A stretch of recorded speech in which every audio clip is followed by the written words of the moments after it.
1 Samuel 1. The birth of Samuel.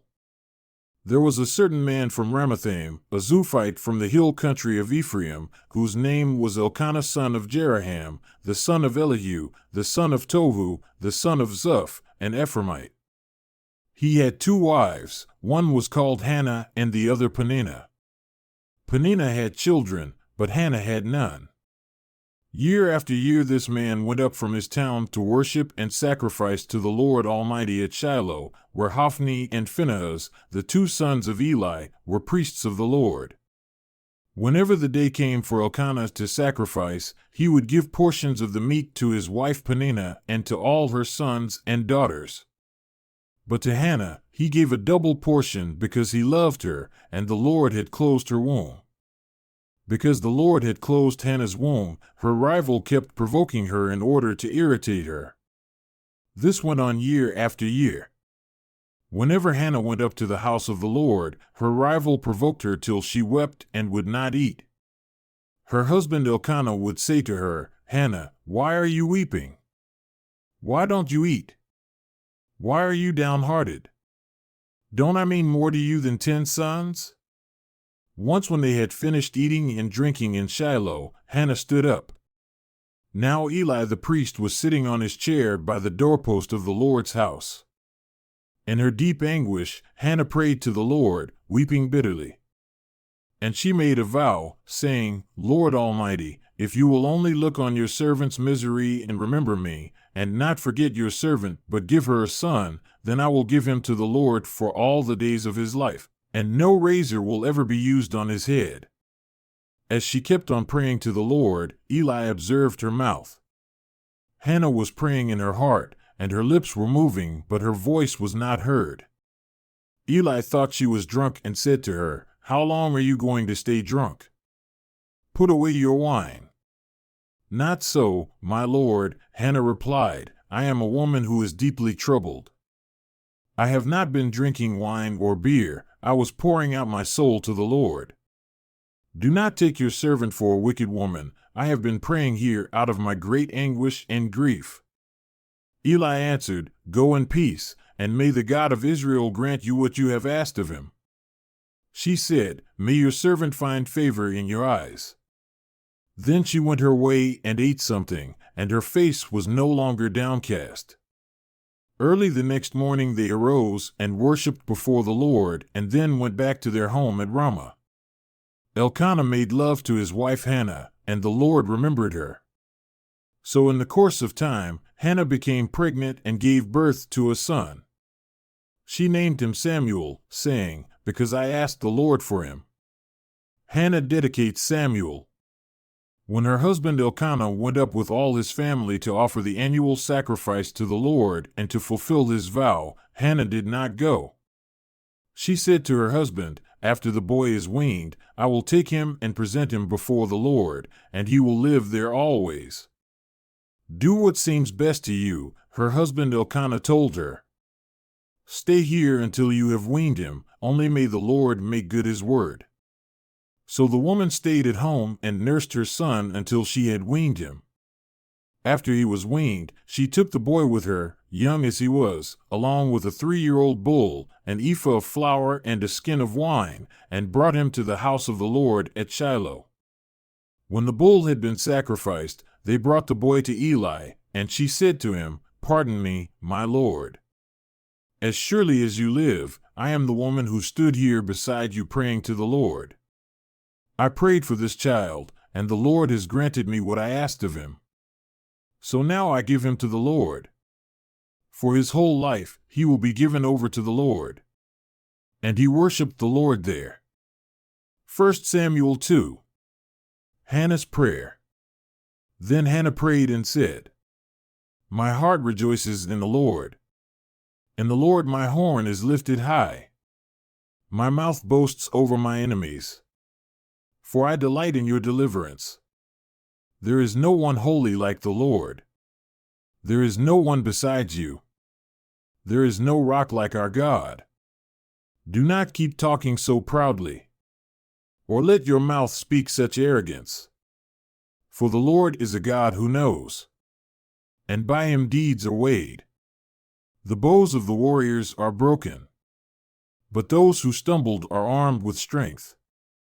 Those who were full hire themselves out for food, but those who were hungry are hungry no more. She who was barren has borne 7 children, but she who has had many sons pines away.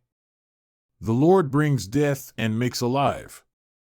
He brings down to the grave and raises up. The Lord sends poverty and wealth. He humbles and he exalts. He raises the poor from the dust and lifts the needy from the ash heap.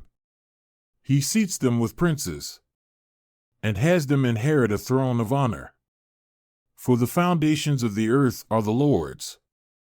On them he has set the world. He will guard the feet of his faithful servants. But the wicked will be silenced in the place of darkness. It is not by strength that one prevails.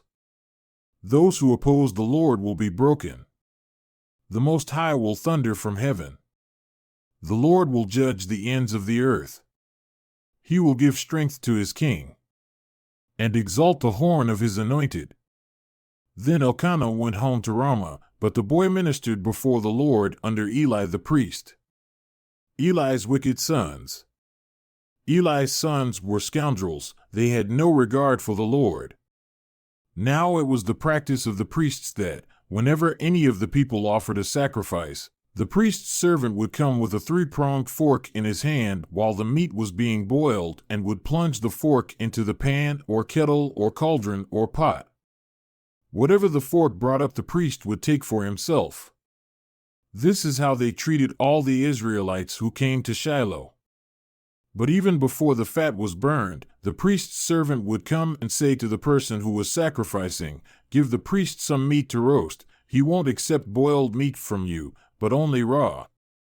If the person said to him, "Let the fat be burned first, and then take whatever you want," the servant would answer, "No, hand it over now. If you don't, I'll take it by force."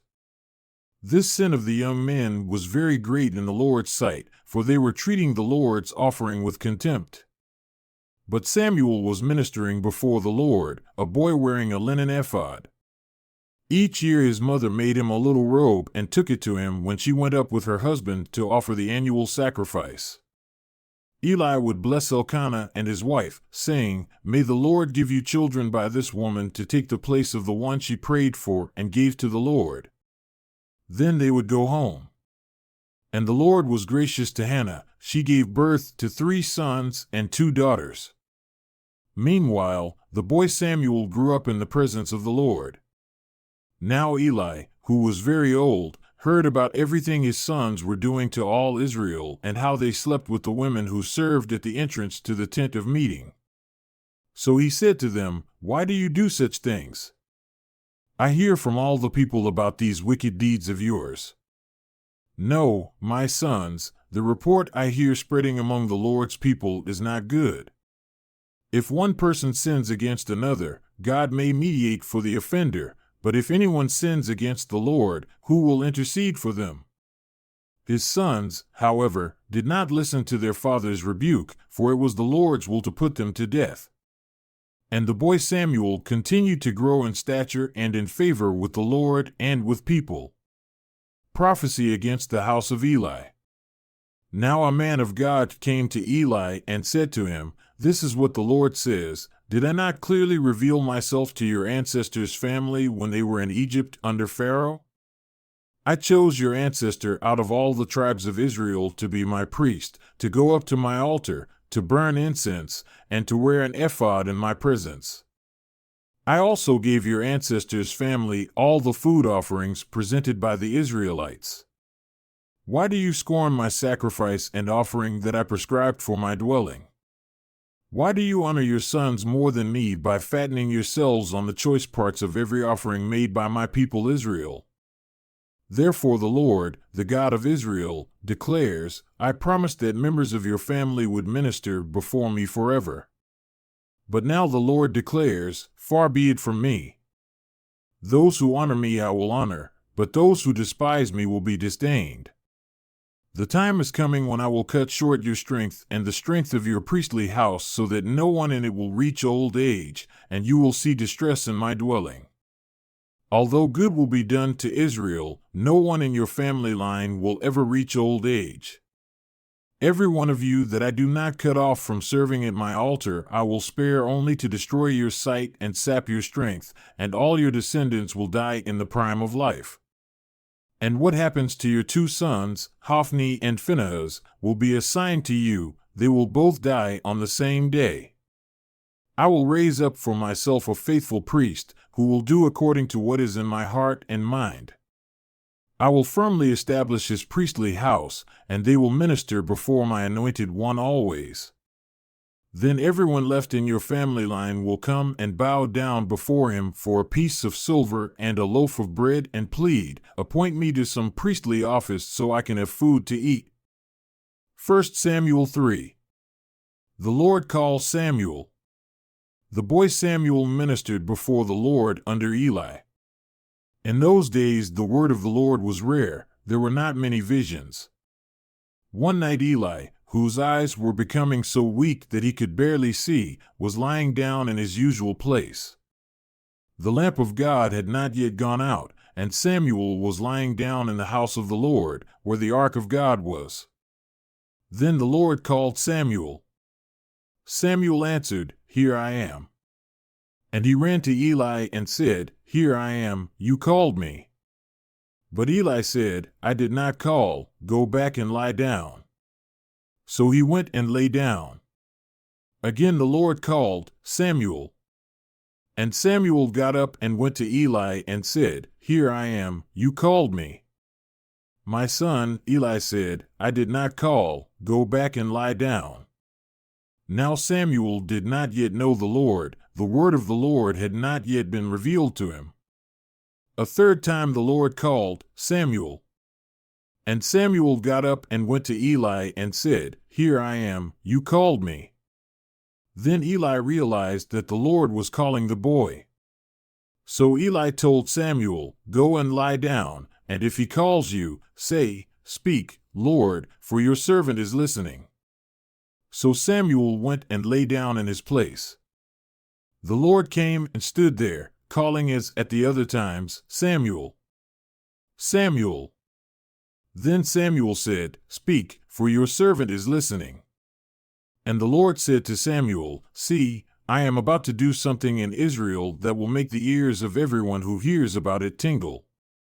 At that time I will carry out against Eli everything I spoke against his family, from beginning to end. For I told him that I would judge his family forever because of the sin he knew about. His sons blasphemed God, and he failed to restrain them. Therefore I swore to the house of Eli, the guilt of Eli's house will never be atoned for by sacrifice or offering." Samuel lay down until morning and then opened the doors of the house of the Lord. He was afraid to tell Eli the vision, but Eli called him and said, "Samuel, my son." Samuel answered, "Here I am." "What was it he said to you?" Eli asked. "Do not hide it from me. May God deal with you, be it ever so severely, if you hide from me anything he told you." So Samuel told him everything, hiding nothing from him. Then Eli said, "He is the Lord, let him do what is good in his eyes." The Lord was with Samuel as he grew up, and he let none of Samuel's words fall to the ground. And all Israel from Dan to Beersheba recognized that Samuel was attested as a prophet of the Lord. The Lord continued to appear at Shiloh, and there he revealed himself to Samuel through his word. And Samuel's word came to all Israel. 1 Samuel 4. The Philistines capture the ark. Now the Israelites went out to fight against the Philistines. The Israelites camped at Ebenezer, and the Philistines at Aphek. The Philistines deployed their forces to meet Israel, and as the battle spread, Israel was defeated by the Philistines, who killed about 4,000 of them on the battlefield.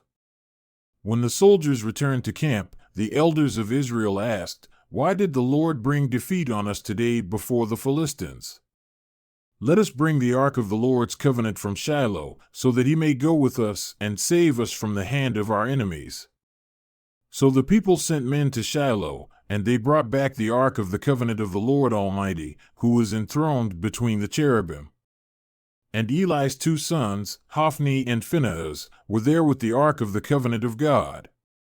When the ark of the Lord's covenant came into the camp, all Israel raised such a great shout that the ground shook. Hearing the uproar, the Philistines asked, "What's all this shouting in the Hebrew camp?" When they learned that the ark of the Lord had come into the camp, the Philistines were afraid. "A god has come into the camp," they said. "Oh no! Nothing like this has happened before. We're doomed. Who will deliver us from the hand of these mighty gods? They are the gods who struck the Egyptians with all kinds of plagues in the wilderness.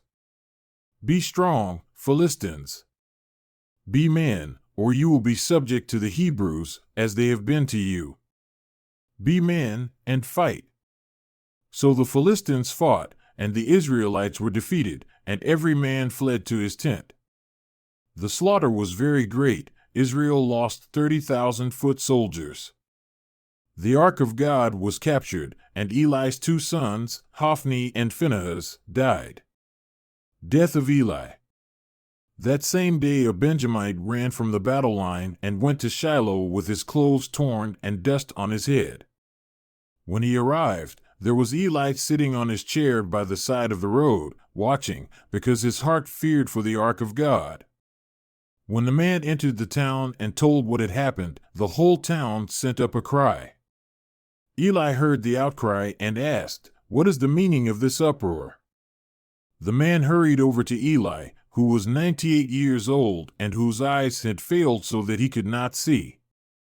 He told Eli, "I have just come from the battle line. I fled from it this very day." Eli asked, "What happened, my son?" The man who brought the news replied, "Israel fled before the Philistines, and the army has suffered heavy losses. Also, your 2 sons, Hophni and Phinehas, are dead, and the ark of God has been captured." When he mentioned the ark of God, Eli fell backward off his chair by the side of the gate. His neck was broken, and he died, for he was an old man, and he was heavy. He had led Israel 40 years. His daughter-in-law, the wife of Phinehas, was pregnant and near the time of delivery. When she heard the news that the ark of God had been captured and that her father-in-law and her husband were dead, she went into labor and gave birth, but was overcome by her labor pains. As she was dying, the women attending her said, "Don't despair, you have given birth to a son." But she did not respond or pay any attention. She named the boy Ichabod, saying, "The glory has departed from Israel because of the capture of the ark of God and the deaths of her father-in-law and her husband." She said, "The glory has departed from Israel, for the ark of God has been captured." 1 Samuel 5. The ark in Ashdod and Ekron. After the Philistines had captured the ark of God, they took it from Ebenezer to Ashdod. Then they carried the ark into Dagon's temple and set it beside Dagon. When the people of Ashdod rose early the next day, there was Dagon, fallen on his face on the ground before the ark of the Lord. They took Dagon and put him back in his place. But the following morning when they rose, there was Dagon, fallen on his face on the ground before the ark of the Lord. His head and hands had been broken off and were lying on the threshold, only his body remained. That is why to this day neither the priests of Dagon nor any others who enter Dagon's temple at Ashdod step on the threshold. The Lord's hand was heavy on the people of Ashdod and its vicinity. He brought devastation on them and afflicted them with tumors. When the people of Ashdod saw what was happening, they said, "The ark of the God of Israel must not stay here with us, because his hand is heavy on us and on Dagon our God." So they called together all the rulers of the Philistines and asked them, "What shall we do with the ark of the God of Israel?" They answered, "Have the ark of the God of Israel moved to Gath." So they moved the ark of the God of Israel. But after they had moved it, the Lord's hand was against that city, throwing it into a great panic. He afflicted the people of the city, both young and old, with an outbreak of tumors. So they sent the ark of God to Ekron. As the ark of God was entering Ekron, the people of Ekron cried out, "They have brought the ark of the God of Israel around to us to kill us and our people." So they called together all the rulers of the Philistines and said, "Send the ark of the God of Israel away, let it go back to its own place, or it will kill us and our people." For death had filled the city with panic, God's hand was very heavy on it. Those who did not die were afflicted with tumors, and the outcry of the city went up to heaven. 1 Samuel 6. The ark returned to Israel. When the ark of the Lord had been in Philistine territory 7 months, the Philistines called for the priests and the diviners and said, "What shall we do with the ark of the Lord? Tell us how we should send it back to its place." They answered, "If you return the ark of the God of Israel, do not send it back to him without a gift. By all means, send a guilt offering to him. Then you will be healed, and you will know why his hand has not been lifted from you." The Philistines asked, "What guilt offering should we send to him?"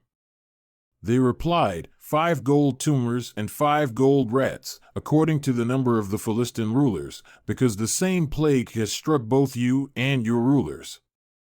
Make models of the tumors and of the rats that are destroying the country, and give glory to Israel's God. Perhaps he will lift his hand from you and your gods and your land. Why do you harden your hearts as the Egyptians and Pharaoh did? When Israel's God dealt harshly with them, did they not send the Israelites out so they could go on their way? Now then, get a new cart ready, with 2 cows that have calved and have never been yoked. Hitch the cows to the cart, but take their calves away and pin them up. Take the ark of the Lord and put it on the cart, and in a chest beside it put the gold objects you are sending back to him as a guilt offering. Send it on its way, but keep watching it. If it goes up to its own territory, toward Beth Shemesh, then the Lord has brought this great disaster on us. But if it does not, then we will know that it was not his hand that struck us, but that it happened to us by chance." So they did this. They took 2 such cows and hitched them to the cart and pinned up their calves. They placed the ark of the Lord on the cart, and along with it the chest containing the gold rats and the models of the tumors. Then the cows went straight up toward Beth Shemesh, keeping on the road and lowing all the way. They did not turn to the right or to the left. The rulers of the Philistines followed them as far as the border of Beth Shemesh. Now the people of Beth Shemesh were harvesting their wheat in the valley, and when they looked up and saw the ark, they rejoiced at the sight. The cart came to the field of Joshua of Beth Shemesh, and there it stopped beside a large rock. The people chopped up the wood of the cart and sacrificed the cows as a burnt offering to the Lord. The Levites took down the ark of the Lord, together with the chest containing the gold objects, and placed them on the large rock. On that day the people of Beth Shemesh offered burnt offerings and made sacrifices to the Lord. The 5 rulers of the Philistines saw all this and then returned that same day to Ekron. These are the gold tumors the Philistines sent as a guilt offering to the Lord, 1 each for Ashdod, Gaza, Ashkelon, Gath, and Ekron. And the number of the gold rats was according to the number of Philistine towns belonging to the 5 rulers, the fortified towns with their country villages. The large rock on which the Levites set the ark of the Lord is a witness to this day in the field of Joshua of Beth Shemesh. But God struck down some of the inhabitants of Beth Shemesh, putting 70 of them to death because they looked into the ark of the Lord. The people mourned because of the heavy blow the Lord had dealt them. And the people of Beth Shemesh asked, "Who can stand in the presence of the Lord, this holy God?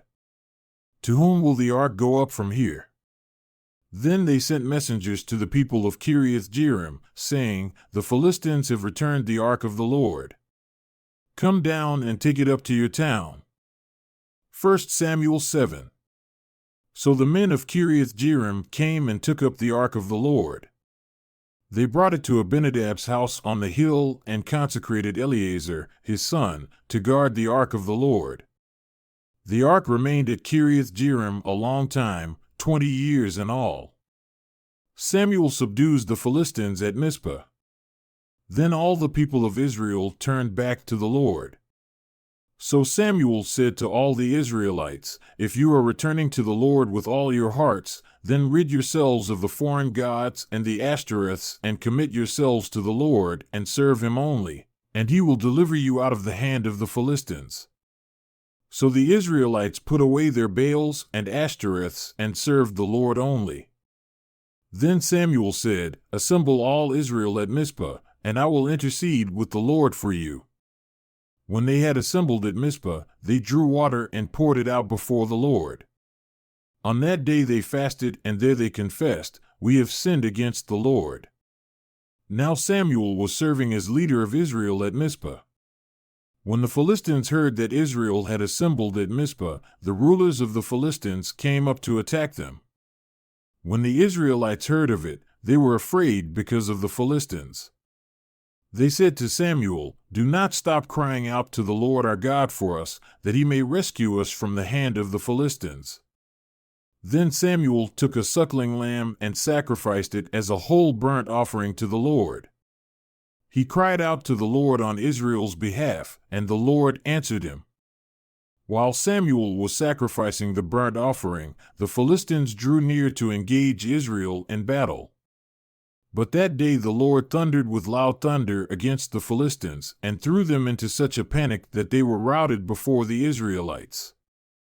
The men of Israel rushed out of Mizpah and pursued the Philistines, slaughtering them along the way to a point below Bethkar. Then Samuel took a stone and set it up between Mizpah and Shen. He named it Ebenezer, saying, "Thus far the Lord has helped us." So the Philistines were subdued, and they stopped invading Israel's territory. Throughout Samuel's lifetime, the hand of the Lord was against the Philistines.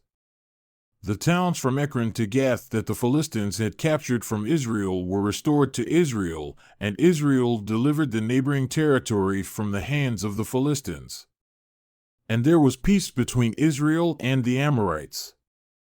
Samuel continued as Israel's leader all the days of his life. From year to year he went on a circuit from Bethel to Gilgal to Mizpah, judging Israel in all those places. But he always went back to Ramah, where his home was, and there he also held court for Israel. And he built an altar there to the Lord. 1 Samuel 8. Israel asks for a king. When Samuel grew old, he appointed his sons as Israel's leaders. The name of his firstborn was Joel, and the name of his second was Abijah, and they served at Beersheba. But his sons did not follow his ways. They turned aside after dishonest gain and accepted bribes and perverted justice. So all the elders of Israel gathered together and came to Samuel at Ramah.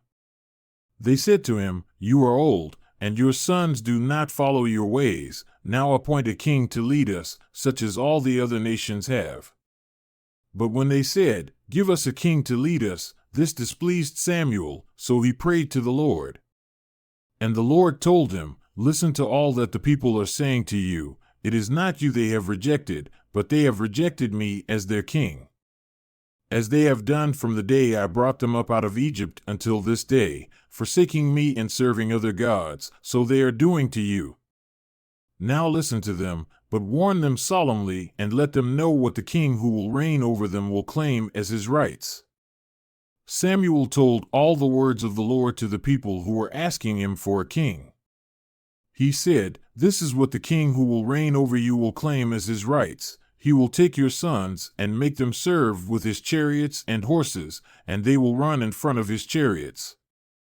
Some he will assign to be commanders of thousands and commanders of 50s, and others to plow his ground and reap his harvest, and still others to make weapons of war and equipment for his chariots. He will take your daughters to be perfumers and cooks and bakers. He will take the best of your fields and vineyards and olive groves and give them to his attendants. He will take a tenth of your grain and of your vintage and give it to his officials and attendants. Your male and female servants and the best of your cattle and donkeys he will take for his own use. He will take a tenth of your flocks, and you yourselves will become his slaves. When that day comes, you will cry out for relief from the king you have chosen, but the Lord will not answer you in that day." But the people refused to listen to Samuel. "No," they said. "We want a king over us. Then we will be like all the other nations, with a king to lead us and to go out before us and fight our battles." When Samuel heard all that the people said, he repeated it before the Lord. The Lord answered, "Listen to them and give them a king." Then Samuel said to the Israelites, "Everyone go back to your own town." 1 Samuel 9. Samuel anoints Saul. There was a Benjamite, a man of standing, whose name was Kish son of Abiel, the son of Zerah, the son of Bechorath, the son of Aphiah of Benjamin. Kish had a son named Saul, as handsome a young man as could be found anywhere in Israel, and he was a head taller than anyone else. Now the donkeys belonging to Saul's father Kish were lost, and Kish said to his son Saul, "Take one of the servants with you and go and look for the donkeys." So he passed through the hill country of Ephraim and through the area around Shalisha, but they did not find them.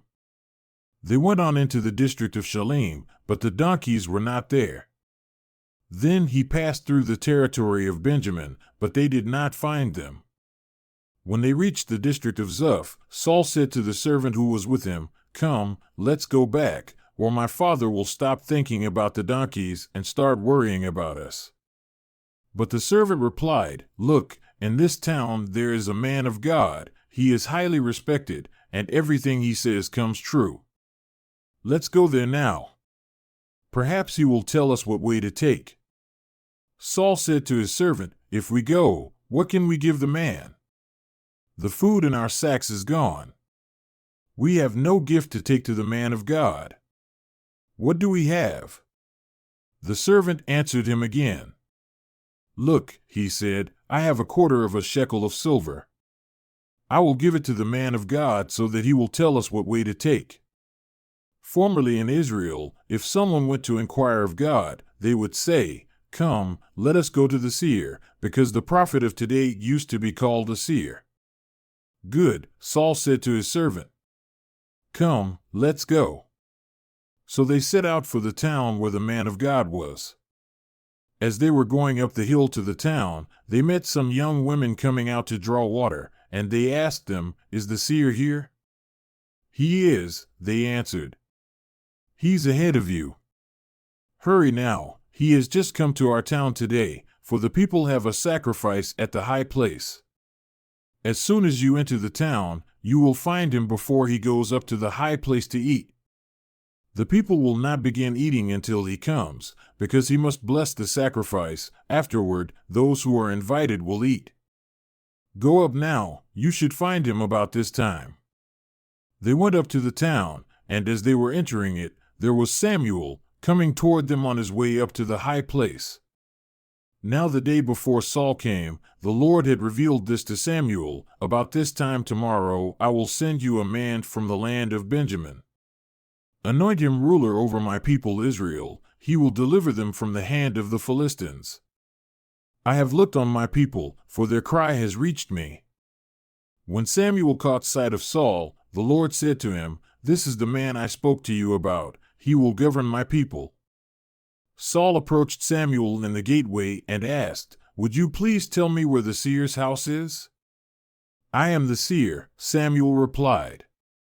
"Go up ahead of me to the high place, for today you are to eat with me, and in the morning I will send you on your way and will tell you all that is in your heart. As for the donkeys you lost 3 days ago, do not worry about them, they have been found.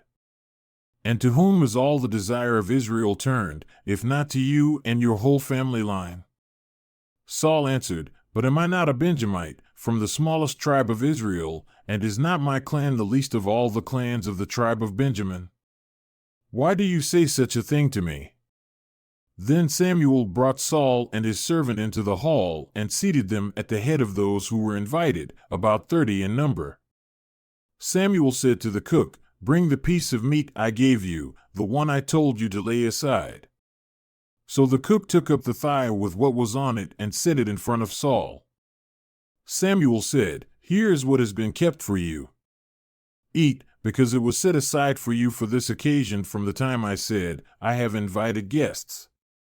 And Saul dined with Samuel that day. After they came down from the high place to the town, Samuel talked with Saul on the roof of his house. They rose about daybreak, and Samuel called to Saul on the roof, "Get ready, and I will send you on your way." When Saul got ready, he and Samuel went outside together. As they were going down to the edge of the town, Samuel said to Saul, "Tell the servant to go on ahead of us," and the servant did so, "But you stay here for a while so that I may give you a message from God." 1 Samuel 10. Then Samuel took a flask of olive oil and poured it on Saul's head and kissed him, saying, "Has not the Lord anointed you ruler over his inheritance? When you leave me today, you will meet 2 men near Rachel's tomb, at Zelzah on the border of Benjamin. They will say to you, 'The donkeys you set out to look for have been found.' And now your father has stopped thinking about them and is worried about you. He is asking, 'What shall I do about my son?' Then you will go on from there until you reach the great tree of Tabor. 3 men going up to worship God at Bethel will meet you there. One will be carrying 3 young goats, another 3 loaves of bread, and another a skin of wine. They will greet you and offer you 2 loaves of bread, which you will accept from them.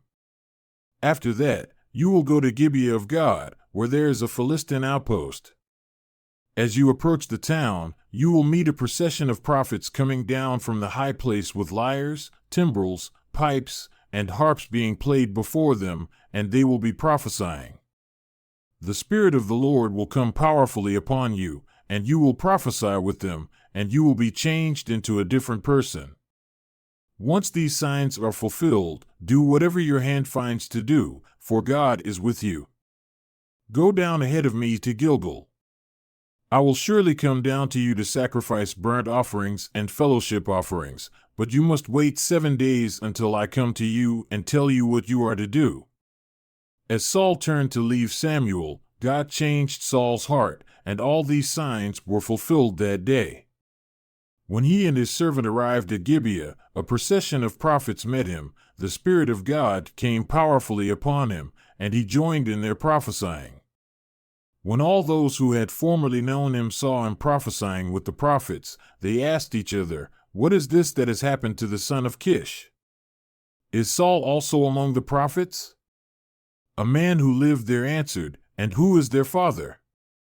So it became a saying, "Is Saul also among the prophets?" After Saul stopped prophesying, he went to the high place. Now Saul's uncle asked him and his servant, "Where have you been?" "Looking for the donkeys," he said. "But when we saw they were not to be found, we went to Samuel." Saul's uncle said, "Tell me what Samuel said to you." Saul replied, "He assured us that the donkeys had been found." But he did not tell his uncle what Samuel had said about the kingship.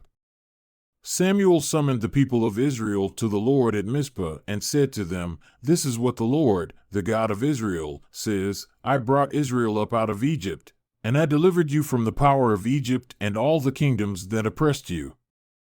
But you have now rejected your God, who saves you out of all your disasters and calamities. And you have said, 'No, appoint a king over us.' So now present yourselves before the Lord by your tribes and clans." When Samuel had all Israel come forward by tribes, the tribe of Benjamin was taken by lot. Then he brought forward the tribe of Benjamin, clan by clan, and Matri's clan was taken. Finally, Saul son of Kish was taken. But when they looked for him, he was not to be found. So they inquired further of the Lord, "Has the man come here yet?" And the Lord said, "Yes, he has hidden himself among the supplies." They ran and brought him out, and as he stood among the people, He was a head taller than any of the others. Samuel said to all the people, "Do you see the man the Lord has chosen? There is no one like him among all the people." Then the people shouted, "Long live the king!" Samuel explained to the people the rights and duties of kingship. He wrote them down on a scroll and deposited it before the Lord. Then Samuel dismissed the people to go to their own homes. Saul also went to his home in Gibeah, accompanied by valiant men whose hearts God had touched. But some scoundrels said, "How can this fellow save us?" They despised him and brought him no gifts. But Saul kept silent. 1 Samuel 11. Saul rescues the city of Jabesh. Nahash the Ammonite went up and besieged Jabesh Gilead. All the men of Jabesh said to him, "Make a treaty with us, and we will be subject to you." But Nahash the Ammonite replied, "I will make a treaty with you only on the condition that I gouge out the right eye of every one of you, and so bring disgrace on all Israel." The elders of Jabesh said to him, "Give us 7 days so we can send messengers throughout Israel. If no one comes to rescue us, we will surrender to you." When the messengers came to Gibeah of Saul and reported these terms to the people, they all wept aloud.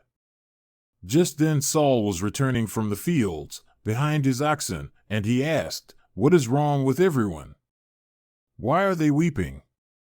Then they repeated to him what the men of Jabesh had said. When Saul heard their words, the Spirit of God came powerfully upon him, and he burned with anger. He took a pair of oxen, cut them into pieces, and sent the pieces by messengers throughout Israel, proclaiming, "This is what will be done to the oxen of anyone who does not follow Saul and Samuel." Then the terror of the Lord fell on the people, and they came out together as one. When Saul mustered them at Bezek, the men of Israel numbered 300,000 and those of Judah 30,000. They told the messengers who had come, "Say to the men of Jabesh Gilead, by the time the sun is hot tomorrow, you will be rescued." When the messengers went and reported this to the men of Jabesh, they were elated. They said to the Ammonites, "Tomorrow we will surrender to you, and you can do to us whatever you like." The next day Saul separated his men into 3 divisions. During the last watch of the night, they broke into the camp of the Ammonites and slaughtered them until the heat of the day. Those who survived were scattered so that no 2 of them were left together. The people then said to Samuel, "Who was it that asked, 'Shall Saul reign over us?' Turn these men over to us so that we may put them to death." But Saul said, "No one will be put to death today, for this day the Lord has rescued Israel." Then Samuel said to the people, "Come, let us go to Gilgal and there renew the kingship." So all the people went to Gilgal and made Saul king in the presence of the Lord. There they sacrificed fellowship offerings before the Lord, and Saul and all the Israelites held a great celebration. 1 Samuel 12. Samuel's farewell speech. Samuel said to all Israel, "I have listened to everything you said to me and have set a king over you. Now you have a king as your leader. As for me, I am old and gray, and my sons are here with you. I have been your leader from my youth until this day. Here I stand. Testify against me in the presence of the Lord and his anointed. Whose ox have I taken? Whose donkey have I taken? Whom have I cheated? Whom have I oppressed? From whose hand have I accepted a bribe to make me shut my eyes? If I have done any of these things, I will make it right." "You have not cheated or oppressed us," they replied. "You have not taken anything from anyone's hand." Samuel said to them, "The Lord is witness against you, and also his anointed is witness this day, that you have not found anything in my hand." "He is witness," they said. Then Samuel said to the people, "It is the Lord who appointed Moses and Aaron and brought your ancestors up out of Egypt. Now then, stand here, because I am going to confront you with evidence before the Lord as to all the righteous acts performed by the Lord for you and your ancestors. After Jacob entered Egypt, They cried to the Lord for help, and the Lord sent Moses and Aaron, who brought your ancestors out of Egypt and settled them in this place. But they forgot the Lord their God, so he sold them into the hand of Sisera, the commander of the army of Hazor, and into the hands of the Philistines and the king of Moab, who fought against them. They cried out to the Lord and said, We have sinned, we have forsaken the Lord and served the Baals and the Ashtoreths. But now deliver us from the hands of our enemies, and we will serve you. Then the Lord sent Jerubbaal, Barak, Jephthah, and Samuel, and he delivered you from the hands of your enemies all around you so that you lived in safety. But when you saw that Nahash king of the Ammonites was moving against you, you said to me, No, we want a king to rule over us, even though the Lord your God was your king. Now here is the king you have chosen, the one you asked for. See, the Lord has set a king over you. If you fear the Lord and serve and obey him and do not rebel against his commands, and if both you and the king who reigns over you follow the Lord your God, good. But if you do not obey the Lord, and if you rebel against his commands, his hand will be against you, as it was against your ancestors. Now then, stand still and see this great thing the Lord is about to do before your eyes. Is it not wheat harvest now? I will call on the Lord to send thunder and rain. And you will realize what an evil thing you did in the eyes of the Lord when you asked for a king. Then Samuel called on the Lord, and that same day the Lord sent thunder and rain. So all the people stood in awe of the Lord and of Samuel.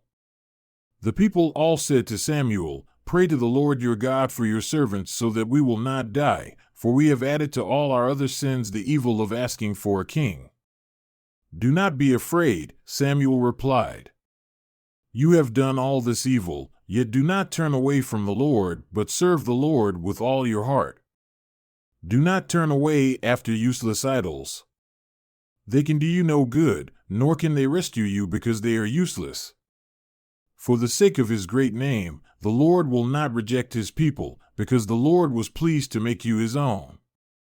As for me, far be it from me that I should sin against the Lord by failing to pray for you. And I will teach you the way that is good and right. But be sure to fear the Lord and serve him faithfully with all your heart. Consider what great things he has done for you. Yet if you persist in doing evil, both you and your king will perish. 1 Samuel 13. Samuel rebukes Saul. Saul was 30 years old when he became king, and he reigned over Israel 42 years. Saul chose 3,000 men from Israel, 2,000 were with him at Michmash and in the hill country of Bethel, and 1,000 were with Jonathan at Gibeah in Benjamin. The rest of the men he sent back to their homes. Jonathan attacked the Philistine outpost at Geba, and the Philistines heard about it. Then Saul had the trumpet blown throughout the land and said, Let the Hebrews hear. So all Israel heard the news, Saul has attacked the Philistine outpost, and now Israel has become obnoxious to the Philistines. And the people were summoned to join Saul at Gilgal. The Philistines assembled to fight Israel, with 3,000 chariots, 6,000 charioteers, and soldiers as numerous as the sand on the seashore. They went up and camped at Michmash, east of Beth-aven. When the Israelites saw that their situation was critical and that their army was hard-pressed, they hid in caves and thickets, among the rocks, and in pits and cisterns. Some Hebrews even crossed the Jordan to the land of Gad and Gilead. Saul remained at Gilgal, and all the troops with him were quaking with fear. He waited 7 days, the time set by Samuel, but Samuel did not come to Gilgal, and Saul's men began to scatter. So he said, Bring me the burnt offering and the fellowship offerings. And Saul offered up the burnt offering. Just as he finished making the offering, Samuel arrived, and Saul went out to greet him. What have you done? Asked Samuel.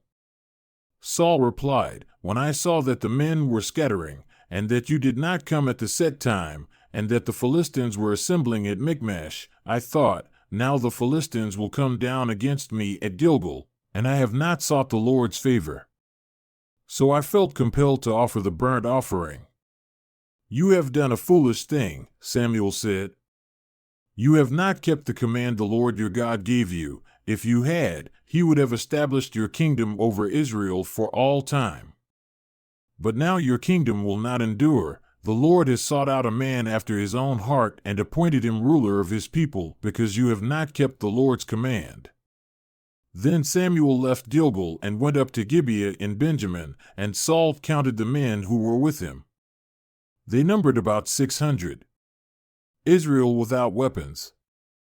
Saul and his son Jonathan and the men with them were staying in Gibeah in Benjamin, while the Philistines camped at Michmash. Raiding parties went out from the Philistine camp in 3 detachments. One turned toward Ophir in the vicinity of Shul, another toward Beth Horon, and the third toward the borderland overlooking the valley of Zeboim facing the wilderness.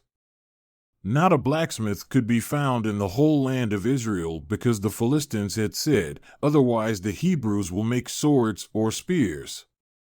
So all Israel went down to the Philistines to have their plow points, mattocks, axes, and sickles sharpened. The price was 2/3 of a shekel for sharpening plow points and mattocks, and 1/3 of a shekel for sharpening forks and axes and for repointing goads. So on the day of the battle, not a soldier with Saul and Jonathan had a sword or spear in his hand, only Saul and his son Jonathan had them. 1 Samuel 14. Jonathan attacks the Philistine outpost. Now a detachment of Philistines had gone out to the pass at Michmash. One day Jonathan son of Saul said to his young armor-bearer, "Come, let's go over to the Philistine outpost on the other side." But he did not tell his father. Saul was staying on the outskirts of Gibeah under a pomegranate tree in Migron. With him were about 600 men, among whom was Ahijah, who was wearing an ephod. He was the son of Ichabod's brother Ahitub son of Phinehas, the son of Eli, the Lord's priest in Shiloh. No one was aware that Jonathan had left. On each side of the pass that Jonathan intended to cross to reach the Philistine outpost was a cliff. One was called Bozez and the other Seneh. One cliff stood to the north toward Michmash, the other to the south toward Geba. Jonathan said to his young armor-bearer, "Come, let's go over to the outpost of those uncircumcised men. Perhaps the Lord will act in our behalf. Nothing can hinder the Lord from saving, whether by many or by few." "Do all that you have in mind," his armor-bearer said. "Go ahead, I am with you heart and soul." Jonathan said, "Come on, then, we will cross over toward them and let them see us. If they say to us, 'Wait there until we come to you,' we will stay where we are and not go up to them. But if they say, 'Come up to us,' we will climb up, because that will be our sign that the Lord has given them into our hands." So both of them showed themselves to the Philistine outpost. "Look," said the Philistines. "The Hebrews are crawling out of the holes they were hiding in." The men of the outpost shouted to Jonathan and his armor-bearer, "Come up to us and we'll teach you a lesson." So Jonathan said to his armor-bearer, "Climb up after me, the Lord has given them into the hand of Israel." Jonathan climbed up, using his hands and feet, with his armor-bearer right behind him. The Philistines fell before Jonathan, and his armor-bearer followed and killed behind him. In that first attack, Jonathan and his armor-bearer killed some 20 men in an area of about half an acre. Israel routs the Philistines. Then panic struck the whole army, those in the camp and field, and those in the outposts and raiding parties, and the ground shook. It was a panic sent by God. Saul's lookouts at Gibeah and Benjamin saw the army melting away in all directions. Then Saul said to the men who were with him, "Muster the forces and see who has left us." When they did, it was Jonathan and his armor-bearer who were not there. Saul said to Ahijah, "Bring the ark of God." At that time it was with the Israelites. While Saul was talking to the priest, the tumult in the Philistine camp increased more and more. So Saul said to the priest, "Withdraw your hand." Then Saul and all his men assembled and went to the battle. They found the Philistines in total confusion, striking each other with their swords. Those Hebrews who had previously been with the Philistines and had gone up with them to their camp went over to the Israelites who were with Saul and Jonathan. When all the Israelites who had hidden in the hill country of Ephraim heard that the Philistines were on the run, they joined the battle in hot pursuit. So on that day, the Lord saved Israel, and the battle moved on beyond Beth-aven. Jonathan eats honey. Now the Israelites were in distress that day because Saul had bound the people under an oath, saying, "Cursed be anyone who eats food before evening comes, before I have avenged myself on my enemies." So none of the troops tasted food. The entire army entered the woods, and there was honey on the ground. When they went into the woods, they saw the honey oozing out, yet no one put his hand to his mouth because they feared the oath. But Jonathan had not heard that his father had bound the people with the oath, so he reached out the end of the staff that was in his hand and dipped it into the honeycomb. He raised his hand to his mouth, and his eyes brightened. Then one of the soldiers told him, "Your father bound the army under a strict oath, saying, 'Cursed be anyone who eats food today.' That is why the men are faint." Jonathan said, "My father has made trouble for the country. See how my eyes brightened when I tasted a little of this honey.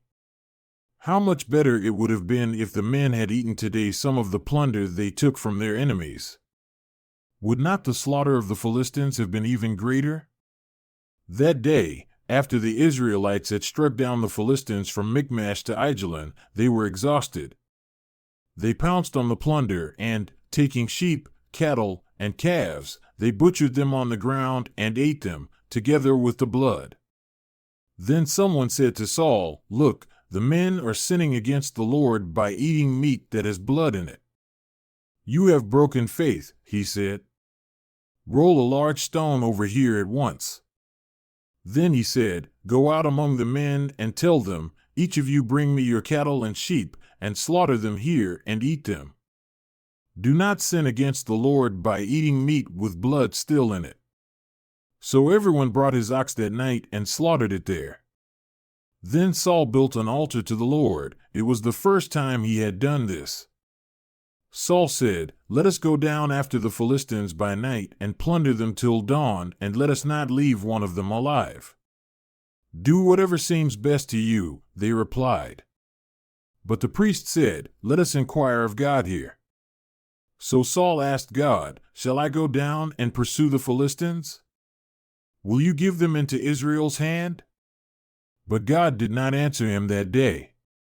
Saul therefore said, "Come here, all you who are leaders of the army, and let us find out what sin has been committed today.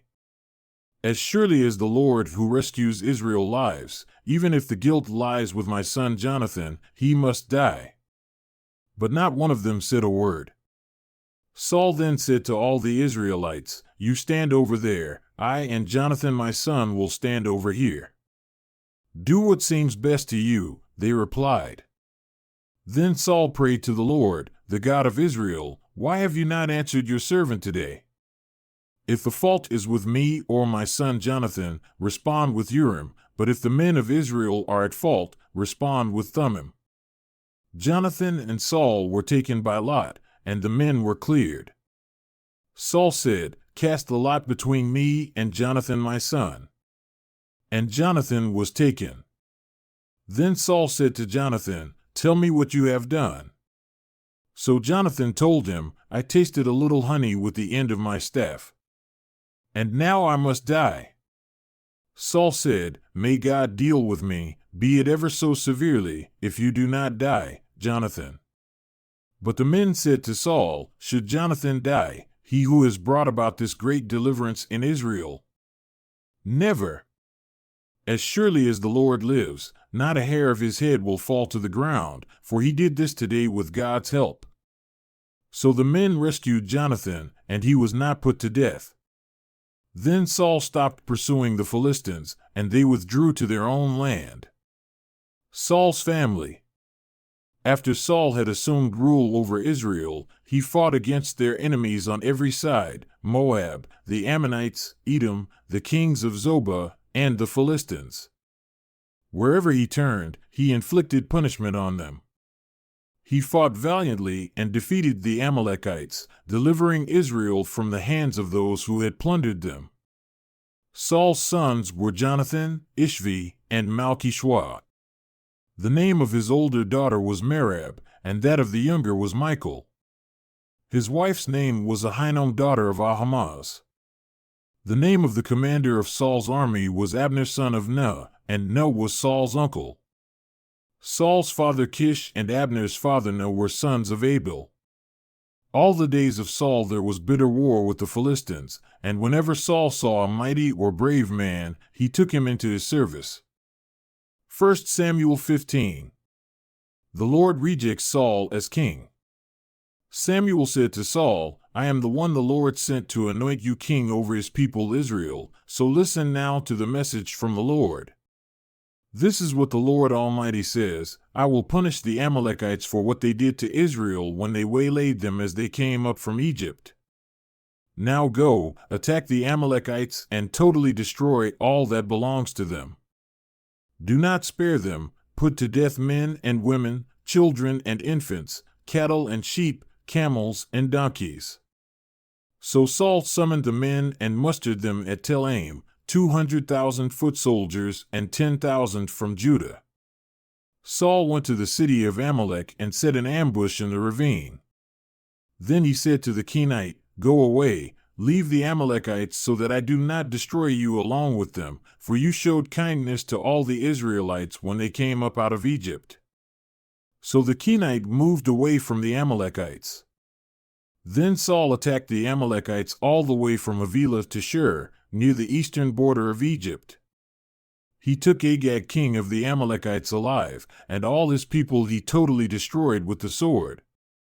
But Saul and the army spared Agag and the best of the sheep and cattle, the fat calves and lambs, everything that was good. These they were unwilling to destroy completely, but everything that was despised and weak they totally destroyed. Then the word of the Lord came to Samuel, "I regret that I have made Saul king because he has turned away from me and has not carried out my instructions." Samuel was angry, and he cried out to the Lord all that night. Early in the morning Samuel got up and went to meet Saul, but he was told, "Saul has gone to Carmel.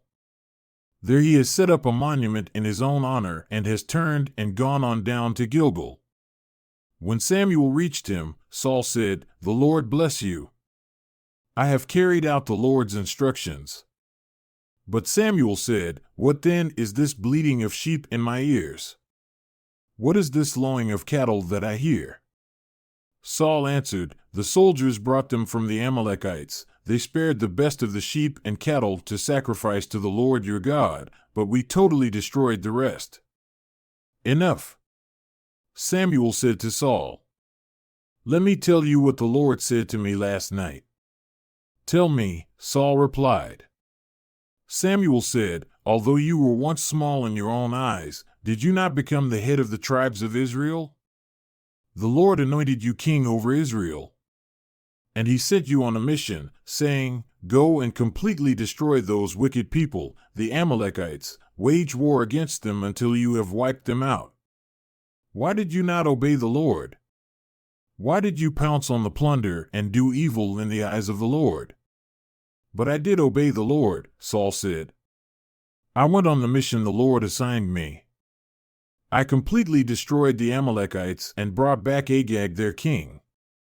The soldiers took sheep and cattle from the plunder, the best of what was devoted to God, in order to sacrifice them to the Lord your God at Gilgal." But Samuel replied, "Does the Lord delight in burnt offerings and sacrifices as much as in obeying the Lord?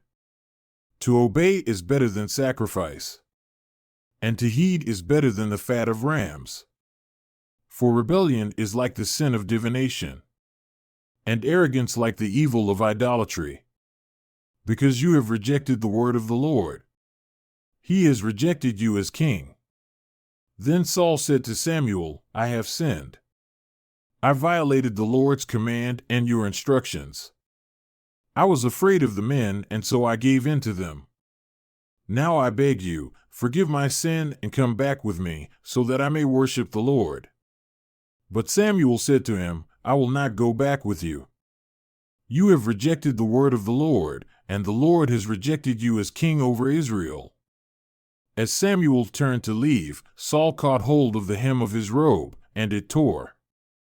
Samuel said to him, "The Lord has torn the kingdom of Israel from you today, and has given it to one of your neighbors, to one better than you. He who is the glory of Israel does not lie or change his mind, for he is not a human being, that he should change his mind." Saul replied, "I have sinned. But please honor me before the elders of my people and before Israel. Come back with me, so that I may worship the Lord your God." So Samuel went back with Saul, and Saul worshipped the Lord. Then Samuel said, "Bring me Agag, king of the Amalekites." Agag came to him in chains. And he thought, "Surely the bitterness of death is past." But Samuel said, "As your sword has made women childless, so will your mother be childless among women." And Samuel put Agag to death before the Lord at Gilgal. Then Samuel left for Ramah, but Saul went up to his home in Gibeah of Saul. Until the day Samuel died, he did not go to see Saul again, though Samuel mourned for him. And the Lord regretted that he had made Saul king over Israel. 1 Samuel 16. Samuel anoints David. The Lord said to Samuel, "How long will you mourn for Saul, since I have rejected him as king over Israel? Fill your horn with oil and be on your way. I am sending you to Jesse of Bethlehem. I have chosen one of his sons to be king." But Samuel said, "How can I go? If Saul hears about it, he will kill me." The Lord said, "Take a heifer with you and say, 'I have come to sacrifice to the Lord.' Invite Jesse to the sacrifice, and I will show you what to do. You are to anoint for me the one I indicate." Samuel did what the Lord said. When he arrived at Bethlehem, the elders of the town trembled when they met him. They asked, "Do you come in peace?" Samuel replied, "Yes, in peace. I have come to sacrifice to the Lord. Consecrate yourselves and come to the sacrifice with me." Then he consecrated Jesse and his sons and invited them to the sacrifice. When they arrived, Samuel saw Eliab and thought, "Surely the Lord's anointed stands here before the Lord." But the Lord said to Samuel, "Do not consider his appearance or his height, for I have rejected him." The Lord does not look at the things people look at. People look at the outward appearance, but the Lord looks at the heart. Then Jesse called Abinadab and had him pass in front of Samuel. But Samuel said, "The Lord has not chosen this one either."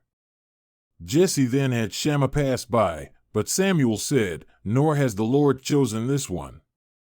Jesse had 7 of his sons pass before Samuel, but Samuel said to him, "The Lord has not chosen these."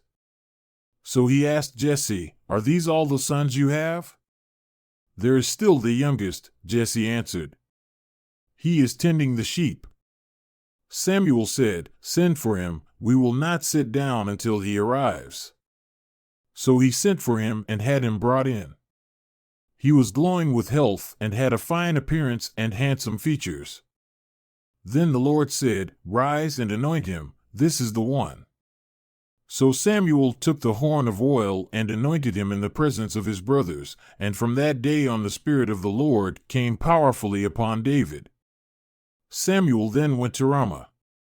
David in Saul's service. Now the Spirit of the Lord had departed from Saul, and an evil spirit from the Lord tormented him. Saul's attendants said to him, "See, an evil spirit from God is tormenting you. Let our Lord command his servants here to search for someone who can play the lyre. He will play when the evil spirit from God comes on you, and you will feel better." So Saul said to his attendants, "Find someone who plays well and bring him to me." One of the servants answered, I have seen a son of Jesse of Bethlehem who knows how to play the lyre. He is a brave man and a warrior. He speaks well and is a fine-looking man. And the Lord is with him. Then Saul sent messengers to Jesse and said, Send me your son David, who is with the sheep. So Jesse took a donkey loaded with bread, a skin of wine, and a young goat and sent them with his son David to Saul. David came to Saul and entered his service. Saul liked him very much, and David became one of his armor-bearers. Then Saul sent word to Jesse, saying, Allow David to remain in my service, for I am pleased with him. Whenever the Spirit from God came on Saul, David would take up his lyre and play. Then relief would come to Saul, he would feel better, and the evil spirit would leave him. 1 Samuel 17. David and Goliath. Now the Philistines gathered their forces for war and assembled at Soko in Judah. They pitched camp at Ephs-Dammim, between Soko and Azekah. Saul and the Israelites assembled and camped in the valley of Elah and drew up their battle line to meet the Philistines. The Philistines occupied one hill and the Israelites another, with the valley between them. A champion named Goliath, who was from Gath, came out of the Philistine camp. His height was 6 cubits and a span. He had a bronze helmet on his head and wore a coat of scale armor of bronze weighing 5,000 shekels. On his legs he wore bronze greaves, and a bronze javelin was slung on his back. His spear shaft was like a weaver's rod, and its iron point weighed 600 shekels. His shield-bearer went ahead of him. Goliath stood and shouted to the ranks of Israel, Why do you come out and line up for battle? Am I not a Philistine, and are you not the servants of Saul? Choose a man and have him come down to me. If he is able to fight and kill me, we will become your subjects, but if I overcome him and kill him, you will become our subjects and serve us. Then the Philistine said, This day I defy the armies of Israel. Give me a man and let us fight each other. On hearing the Philistines' words, Saul and all the Israelites were dismayed and terrified. Now David was the son of an Ephrathite named Jesse, who was from Bethlehem in Judah. Jesse had 8 sons, and in Saul's time he was very old. Jesse's 3 oldest sons had followed Saul to the war. The firstborn was Eliab, the second, Abinadab, and the third, Shammah. David was the youngest. The 3 oldest followed Saul, but David went back and forth from Saul to tend his father's sheep at Bethlehem. For 40 days, the Philistine came forward every morning and evening and took his stand. Now Jesse said to his son David, Take this ephah of roasted grain and these 10 loaves of bread for your brothers and hurry to their camp. Take along these 10 cheeses to the commander of their unit. See how your brothers are and bring back some assurance from them.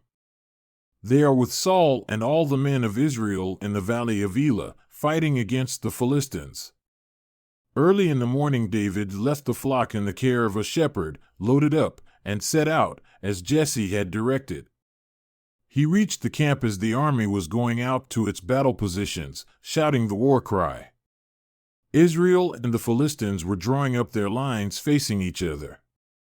David left his things with the keeper of supplies, ran to the battle lines, and asked his brothers how they were. As he was talking with them, Goliath, the Philistine champion from Gath, stepped out from his lines and shouted his usual defiance, and David heard it. Whenever the Israelites saw the man, they all fled from him in great fear. Now the Israelites had been saying, Do you see how this man keeps coming out? He comes out to defy Israel. The king will give great wealth to the man who kills him. He will also give him his daughter in marriage and will exempt his family from taxes in Israel. David asked the men standing near him, What will be done for the man who kills this Philistine and removes this disgrace from Israel? Who is this uncircumcised Philistine that he should defy the armies of the living God? They repeated to him what they had been saying and told him, this is what will be done for the man who kills him." When Eliab, David's oldest brother, heard him speaking with the men, he burned with anger at him and asked, "Why have you come down here? And with whom did you leave those few sheep in the wilderness? I know how conceited you are and how wicked your heart is. You came down only to watch the battle." "Now what have I done?" said David. "Can't I even speak?" He then turned away to someone else and brought up the same matter, and the men answered him as before. What David said was overheard and reported to Saul, and Saul sent for him. David said to Saul, "Let no one lose heart on account of this Philistine. Your servant will go and fight him." Saul replied, "You are not able to go out against this Philistine and fight him. You are only a young man, and he has been a warrior from his youth." But David said to Saul, "Your servant has been keeping his father's sheep. When a lion or a bear came and carried off a sheep from the flock, I went after it, struck it, and rescued the sheep from its mouth. When it turned on me, I seized it by its hair, struck it, and killed it. Your servant has killed both the lion and the bear. This uncircumcised Philistine will be like one of them because he has defied the armies of the living God. The Lord who rescued me from the paw of the lion and the paw of the bear will rescue me from the hand of this Philistine." Saul said to David, "Go, and the Lord be with you." Then Saul dressed David in his own tunic. He put a coat of armor on him and a bronze helmet on his head. David fastened on his sword over the tunic and tried walking around because he was not used to them. "I cannot go in these," he said to Saul, "because I am not used to them." So he took them off. Then he took his staff in his hand, chose 5 smooth stones from the stream, put them in the pouch of his shepherd's bag, and, with his sling in his hand, approached the Philistine. Meanwhile, the Philistine, with his shield-bearer in front of him, kept coming closer to David. He looked David over and saw that he was little more than a boy, glowing with health and handsome, and he despised him. He said to David, "Am I a dog, that you come at me with sticks?"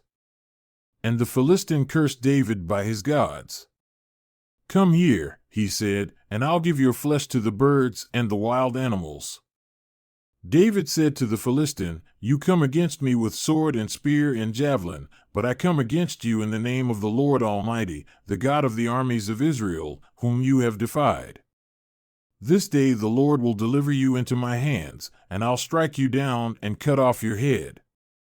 This very day I will give the carcasses of the Philistine army to the birds and the wild animals, and the whole world will know that there is a God in Israel.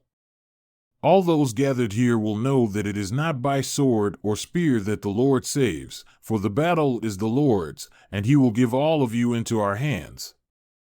As the Philistine moved closer to attack him, David ran quickly toward the battle line to meet him. Reaching into his bag and taking out a stone, he slung it and struck the Philistine on the forehead.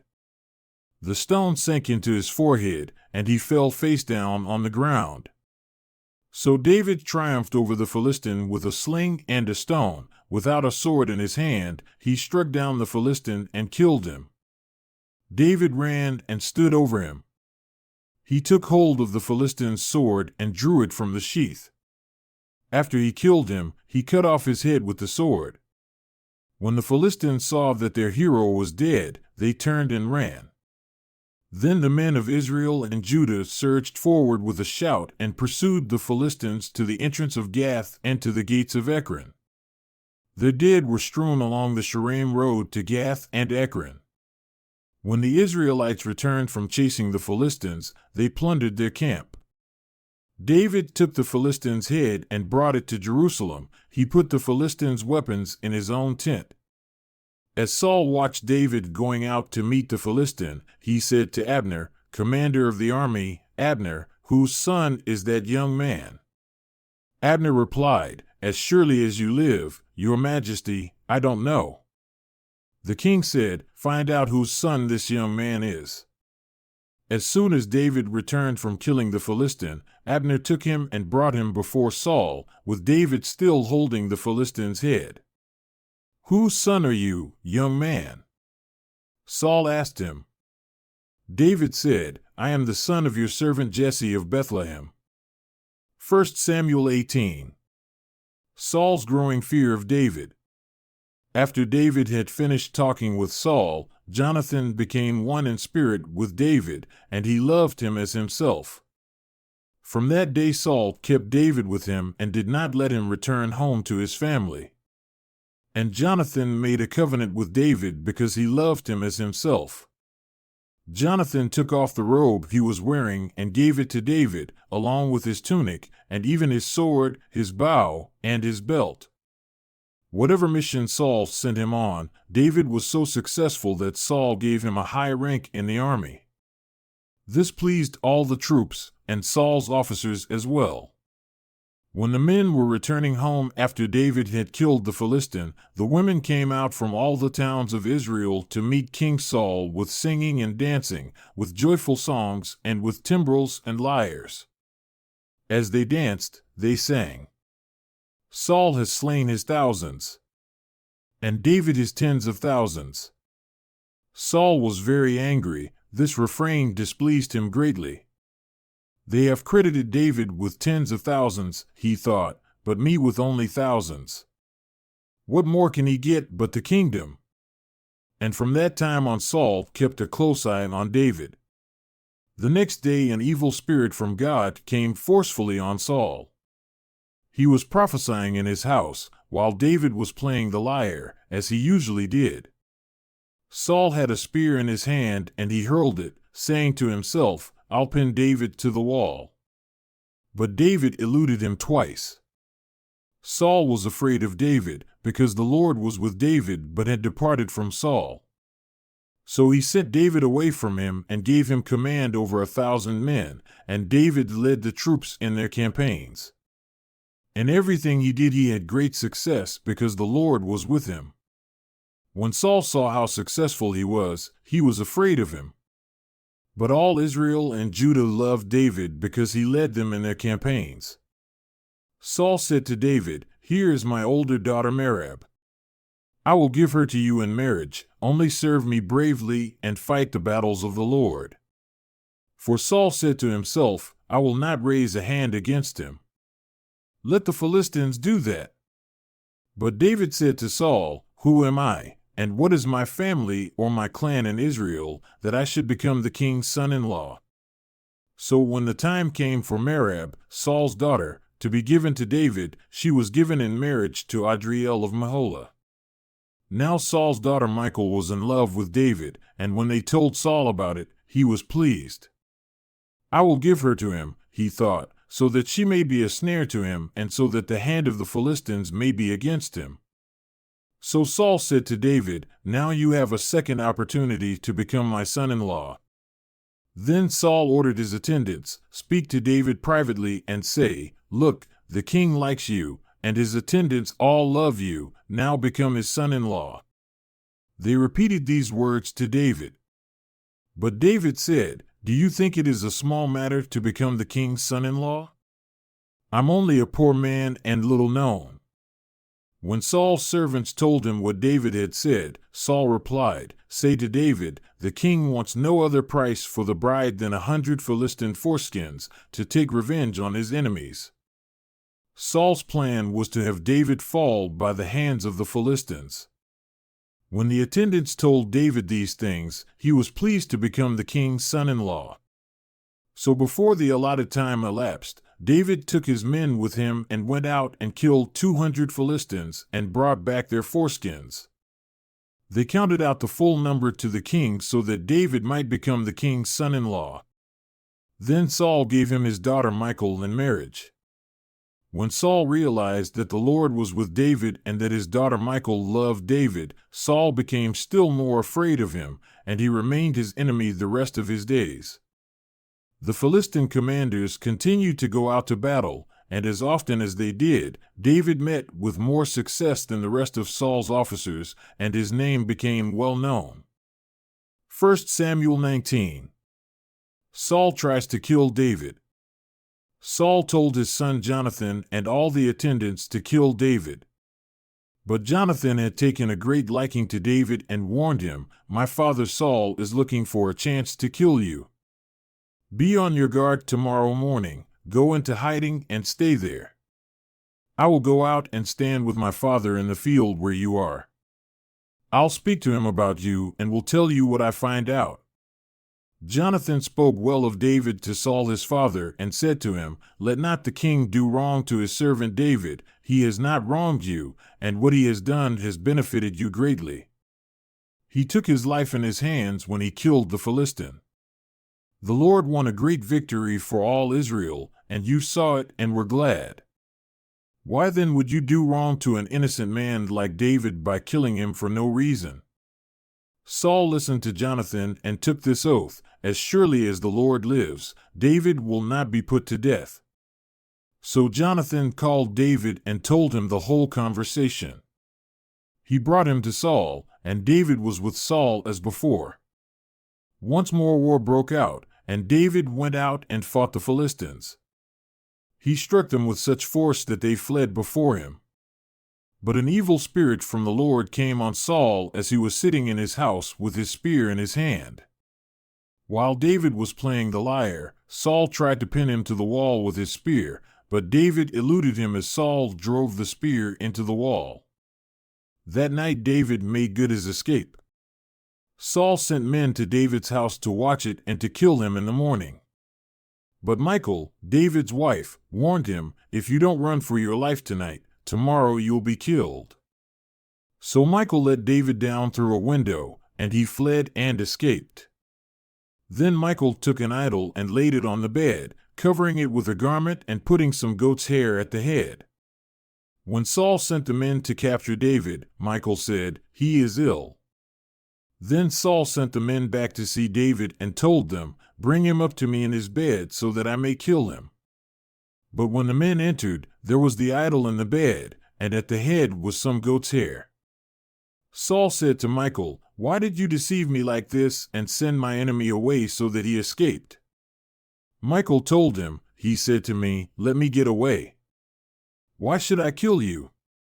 When David had fled and made his escape, he went to Samuel at Ramah and told him all that Saul had done to him.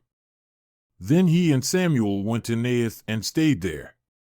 Word came to Saul, "David is in Naioth at Ramah," so he sent men to capture him. But when they saw a group of prophets prophesying, with Samuel standing there as their leader, the Spirit of God came on Saul's men, and they also prophesied. Saul was told about it, and he sent more men, and they prophesied too. Saul sent men a third time, and they also prophesied.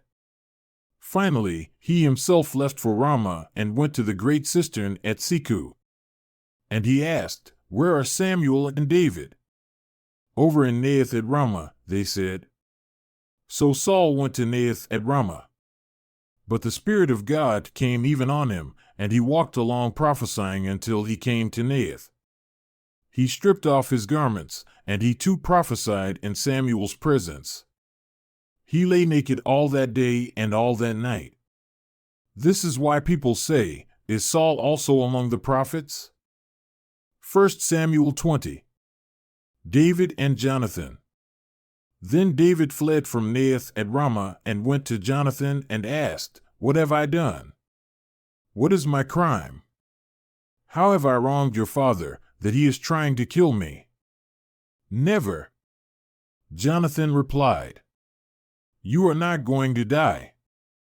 Look, my father doesn't do anything, great or small, without letting me know. Why would he hide this from me? It isn't so."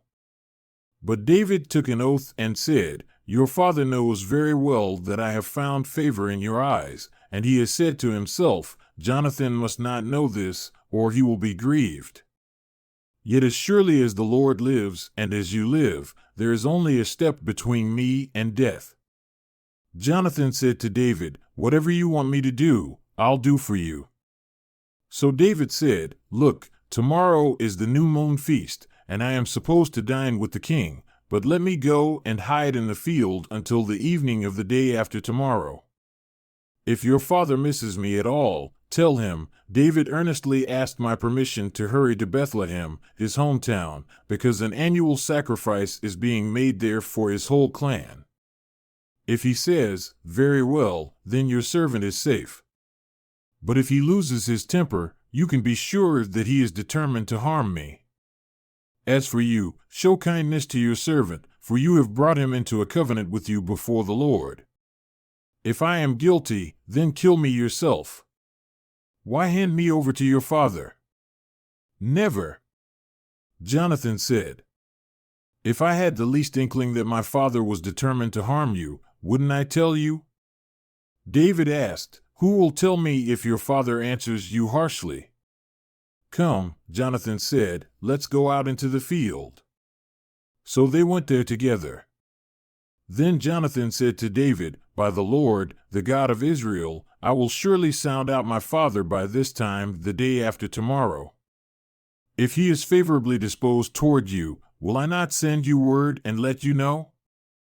But if my father intends to harm you, may the Lord deal with Jonathan, be it ever so severely, if I do not let you know and send you away in peace. May the Lord be with you as he has been with my father. But show me unfailing kindness like the Lord's kindness as long as I live, so that I may not be killed, and do not ever cut off your kindness from my family, not even when the Lord has cut off every one of David's enemies from the face of the earth. So Jonathan made a covenant with the house of David, saying, May the Lord call David's enemies to account. And Jonathan had David reaffirm his oath out of love for him, because he loved him as he loved himself. Then Jonathan said to David, Tomorrow is the new moon feast. You will be missed because your seat will be empty. The day after tomorrow, toward evening, go to the place where you hid when this trouble began, and wait by the stone Ezel. I will shoot 3 arrows to the side of it, as though I were shooting at a target. Then I will send a boy and say, Go, find the arrows. If I say to him, Look, the arrows are on this side of you, bring them here, then come, because, as surely as the Lord lives, you are safe, there is no danger. But if I say to the boy, Look, the arrows are beyond you, then you must go, because the Lord has sent you away. And about the matter you and I discussed, remember, the Lord is witness between you and me forever. So David hid in the field, and when the new moon feast came, the king sat down to eat. He sat in his customary place by the wall, opposite Jonathan, and Abner sat next to Saul, but David's place was empty. Saul said nothing that day, for he thought, Something must have happened to David to make him ceremonially unclean, surely he is unclean. But the next day, the second day of the month, David's place was empty again. Then Saul said to his son Jonathan, Why hasn't the son of Jesse come to the meal either yesterday or today? Jonathan answered, David earnestly asked me for permission to go to Bethlehem. He said, Let me go, because our family is observing a sacrifice in the town, and my brother has ordered me to be there. If I have found favor in your eyes, let me get away to see my brothers. That is why he has not come to the king's table. Saul's anger flared up at Jonathan, and he said to him, You son of a perverse and rebellious woman. Don't I know that you have sided with the son of Jesse to your own shame and to the shame of the mother who bore you? As long as the son of Jesse lives on this earth, neither you nor your kingdom will be established. Now send someone to bring him to me, for he must die. Why should he be put to death? What has he done? Jonathan asked his father. But Saul hurled his spear at him to kill him. Then Jonathan knew that his father intended to kill David. Jonathan got up from the table in fierce anger. On that second day of the feast, he did not eat because he was grieved at his father's shameful treatment of David. In the morning, Jonathan went out to the field for his meeting with David. He had a small boy with him, and he said to the boy, Run and find the arrows I shoot. As the boy ran, he shot an arrow beyond him. When the boy came to the place where Jonathan's arrow had fallen, Jonathan called out after him, "Isn't the arrow beyond you?" Then he shouted, "Hurry! Go quickly! Don't stop!" The boy picked up the arrow and returned to his master. The boy knew nothing about all this, only Jonathan and David knew. Then Jonathan gave his weapons to the boy and said, "Go, carry them back to town." After the boy had gone, David got up from the south side of the stone and bowed down before Jonathan 3 times, with his face to the ground. Then they kissed each other and wept together, but David wept the most. Jonathan said to David, "Go in peace, for we have sworn friendship with each other in the name of the Lord, saying, 'The Lord is witness between you and me, and between your descendants and my descendants forever.'" Then David left, and Jonathan went back to the town. 1 Samuel 21. David at Nob. David went to Nob, to Ahimelech the priest. Ahimelech trembled when he met him and asked, "Why are you alone? Why is no one with you?" David answered Ahimelech the priest, "The king sent me on a mission and said to me, 'No one is to know anything about the mission I am sending you on. As for my men, I have told them to meet me at a certain place. Now then, what do you have on hand? Give me 5 loaves of bread, or whatever you can find." But the priest answered David, "I don't have any ordinary bread on hand. However, there is some consecrated bread here, provided the men have kept themselves from women." David replied, "Indeed, women have been kept from us, as usual whenever I set out. The men's bodies are holy even on missions that are not holy. How much more so today?" So the priest gave him the consecrated bread, since there was no bread there except the bread of the presence that had been removed from before the Lord and replaced by hot bread on the day it was taken away. Now one of Saul's servants was there that day, detained before the Lord. He was Doeg the Edomite, Saul's chief shepherd. David asked Ahimelech, "Don't you have a spear or a sword here?" "I haven't brought my sword or any other weapon, because the king's mission was urgent." The priest replied, "The sword of Goliath the Philistine, whom you killed in the valley of Elah, is here. It is wrapped in a cloth behind the ephod. If you want it, take it. There is no sword here but that one." David said, "There is none like it. Give it to me." David at Gath. That day David fled from Saul and went to Achish king of Gath. But the servants of Achish said to him, "Isn't this David, the king of the land? Isn't he the one they sing about in their dances?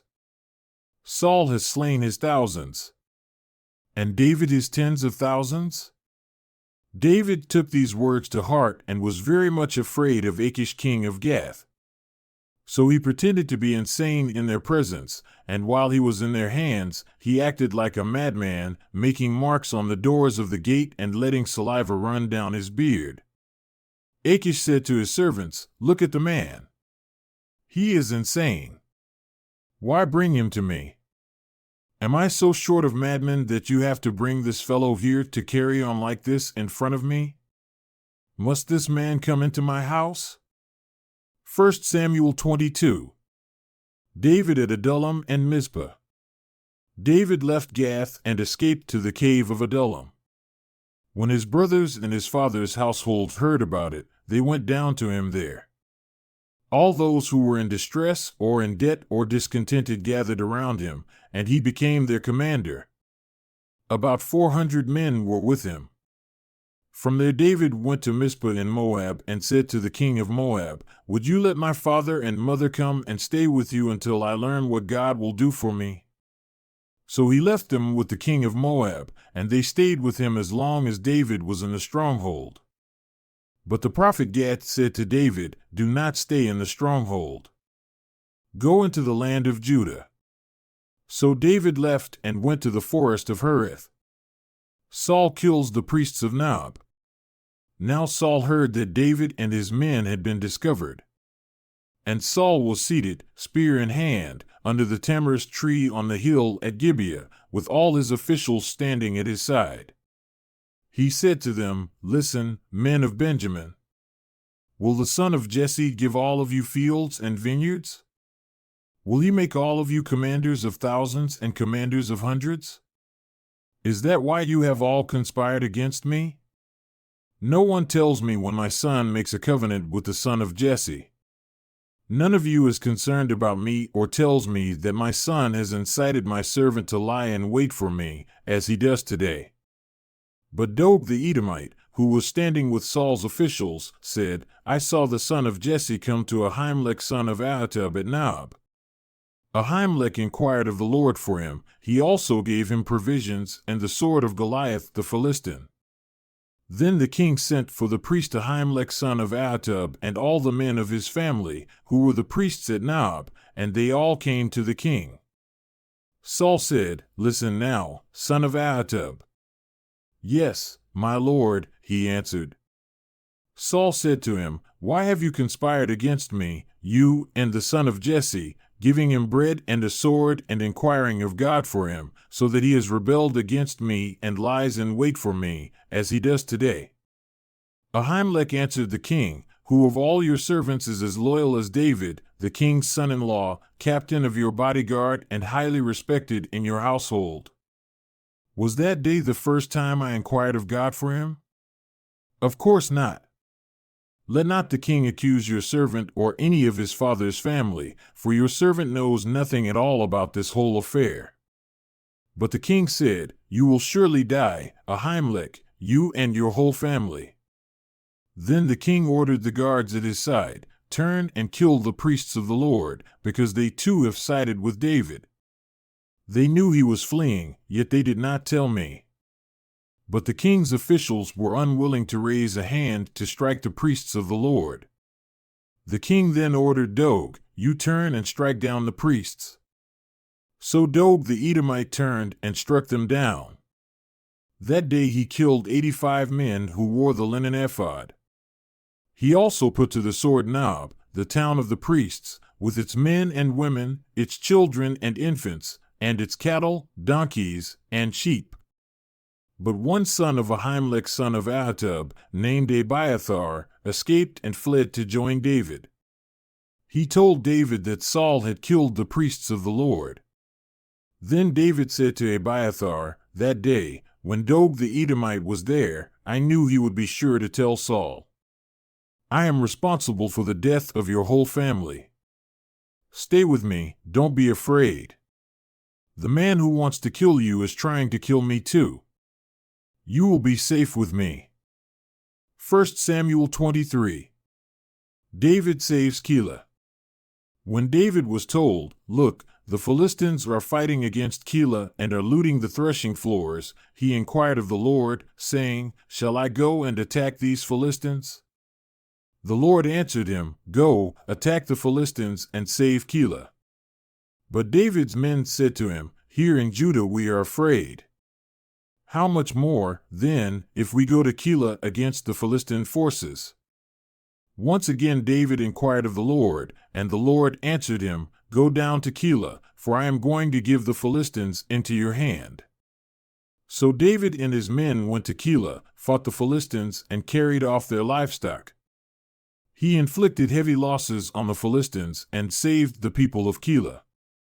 Now Abiathar son of Ahimelech had brought the ephod down with him when he fled to David at Keilah. Saul was told that David had gone to Keilah, and he said, "God has delivered him into my hands, for David has imprisoned himself by entering a town with gates and bars." And Saul called up all his forces for battle, to go down to Keilah to besiege David and his men. When David learned that Saul was plotting against him, he said to Abiathar the priest, "Bring the ephod." David said, "Lord, God of Israel, your servant has heard definitely that Saul plans to come to Keilah and destroy the town on account of me. Will the citizens of Keilah surrender me to him? Will Saul come down, as your servant has heard? Lord, God of Israel, tell your servant." And the Lord said, "He will."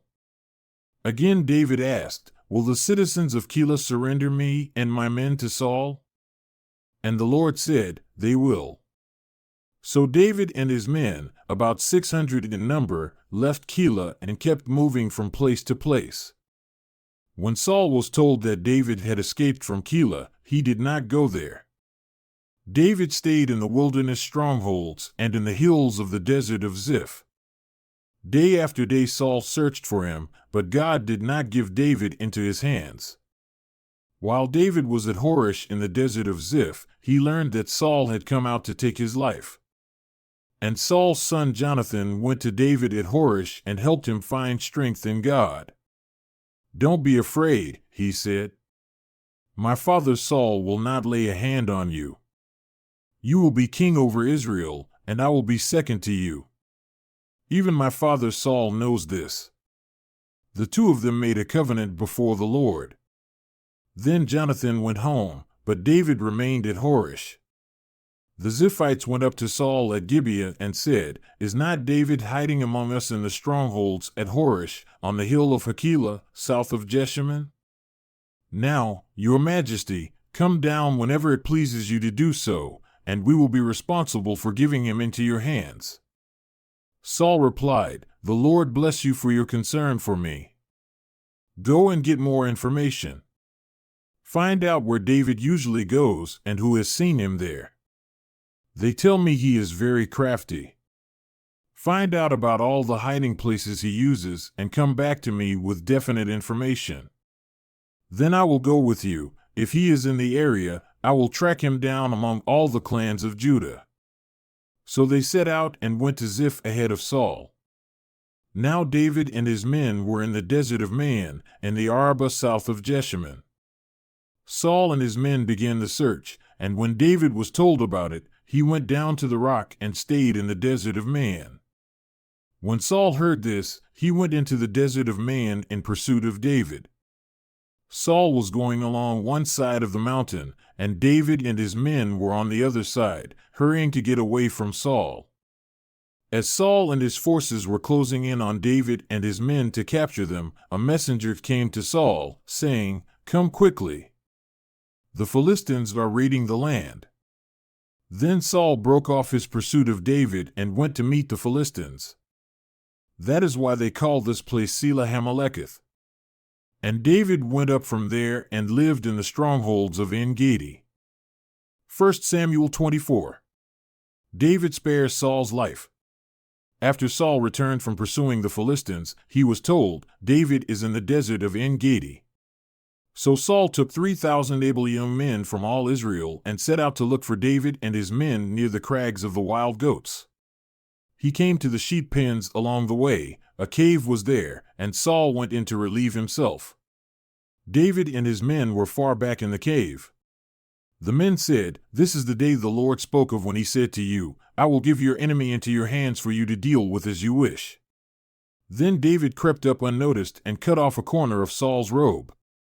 Afterward, David was conscience-stricken for having cut off a corner of his robe. He said to his men, "The Lord forbid that I should do such a thing to my master, the Lord's anointed, or lay my hand on him, for he is the anointed of the Lord." With these words, David sharply rebuked his men and did not allow them to attack Saul. And Saul left the cave and went his way. Then David went out of the cave and called out to Saul, "My lord the king." When Saul looked behind him, David bowed down and prostrated himself with his face to the ground. He said to Saul, "Why do you listen when men say, 'David is bent on harming you'? This day you have seen with your own eyes how the Lord delivered you into my hands in the cave. Some urged me to kill you, but I spared you. I said, 'I will not lay my hand on my Lord, because he is the Lord's anointed.' See, my father, look at this piece of your robe in my hand.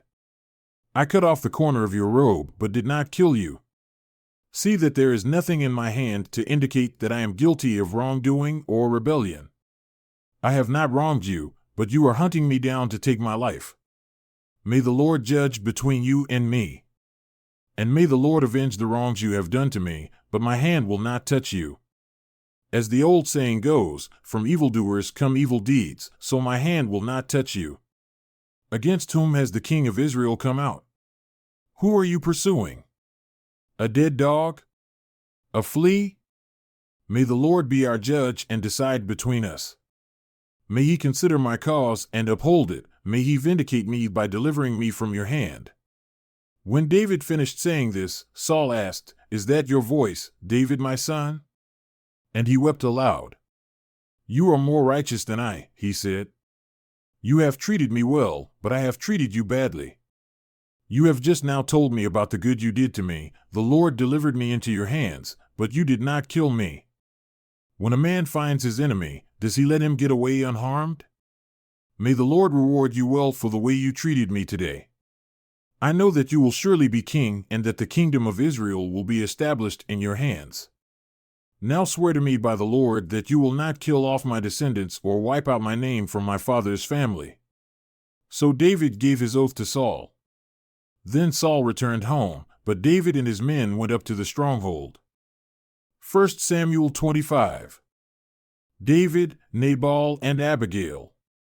Now Samuel died, and all Israel assembled and mourned for him, and they buried him at his home in Ramah. Then David moved down into the desert of Paran. A certain man in Maon, who had property there at Carmel, was very wealthy. He had 1,000 goats and 3,000 sheep, which he was shearing in Carmel. His name was Nabal, and his wife's name was Abigail. She was an intelligent and beautiful woman, but her husband was surly and mean in his dealings. He was a Calebite.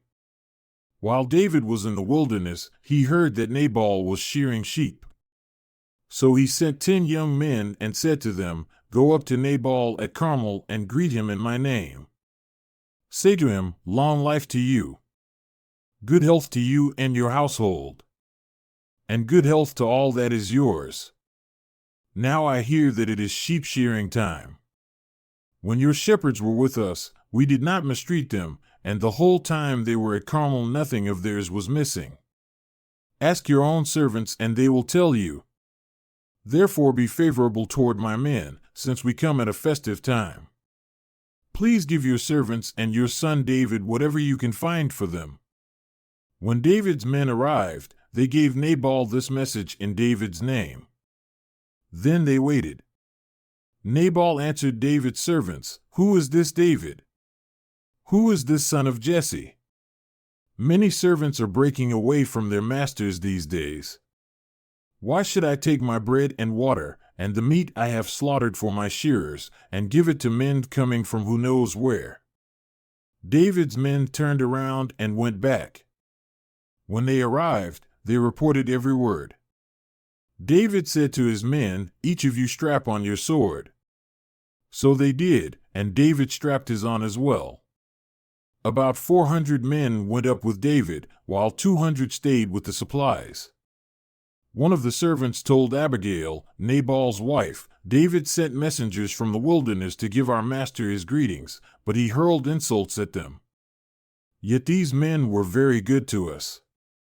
They did not mistreat us, and the whole time we were out in the fields near them nothing was missing. Night and day they were a wall around us the whole time we were herding our sheep near them. Now think it over and see what you can do, because disaster is hanging over our master and his whole household. He is such a wicked man that no one can talk to him." Abigail acted quickly. She took 200 loaves of bread, 2 skins of wine, 5 dressed sheep, 5 seahs of roasted grain, 100 cakes of raisins, and 200 cakes of pressed figs, and loaded them on donkeys. Then she told her servants, "Go on ahead, I'll follow you." But she did not tell her husband Nabal.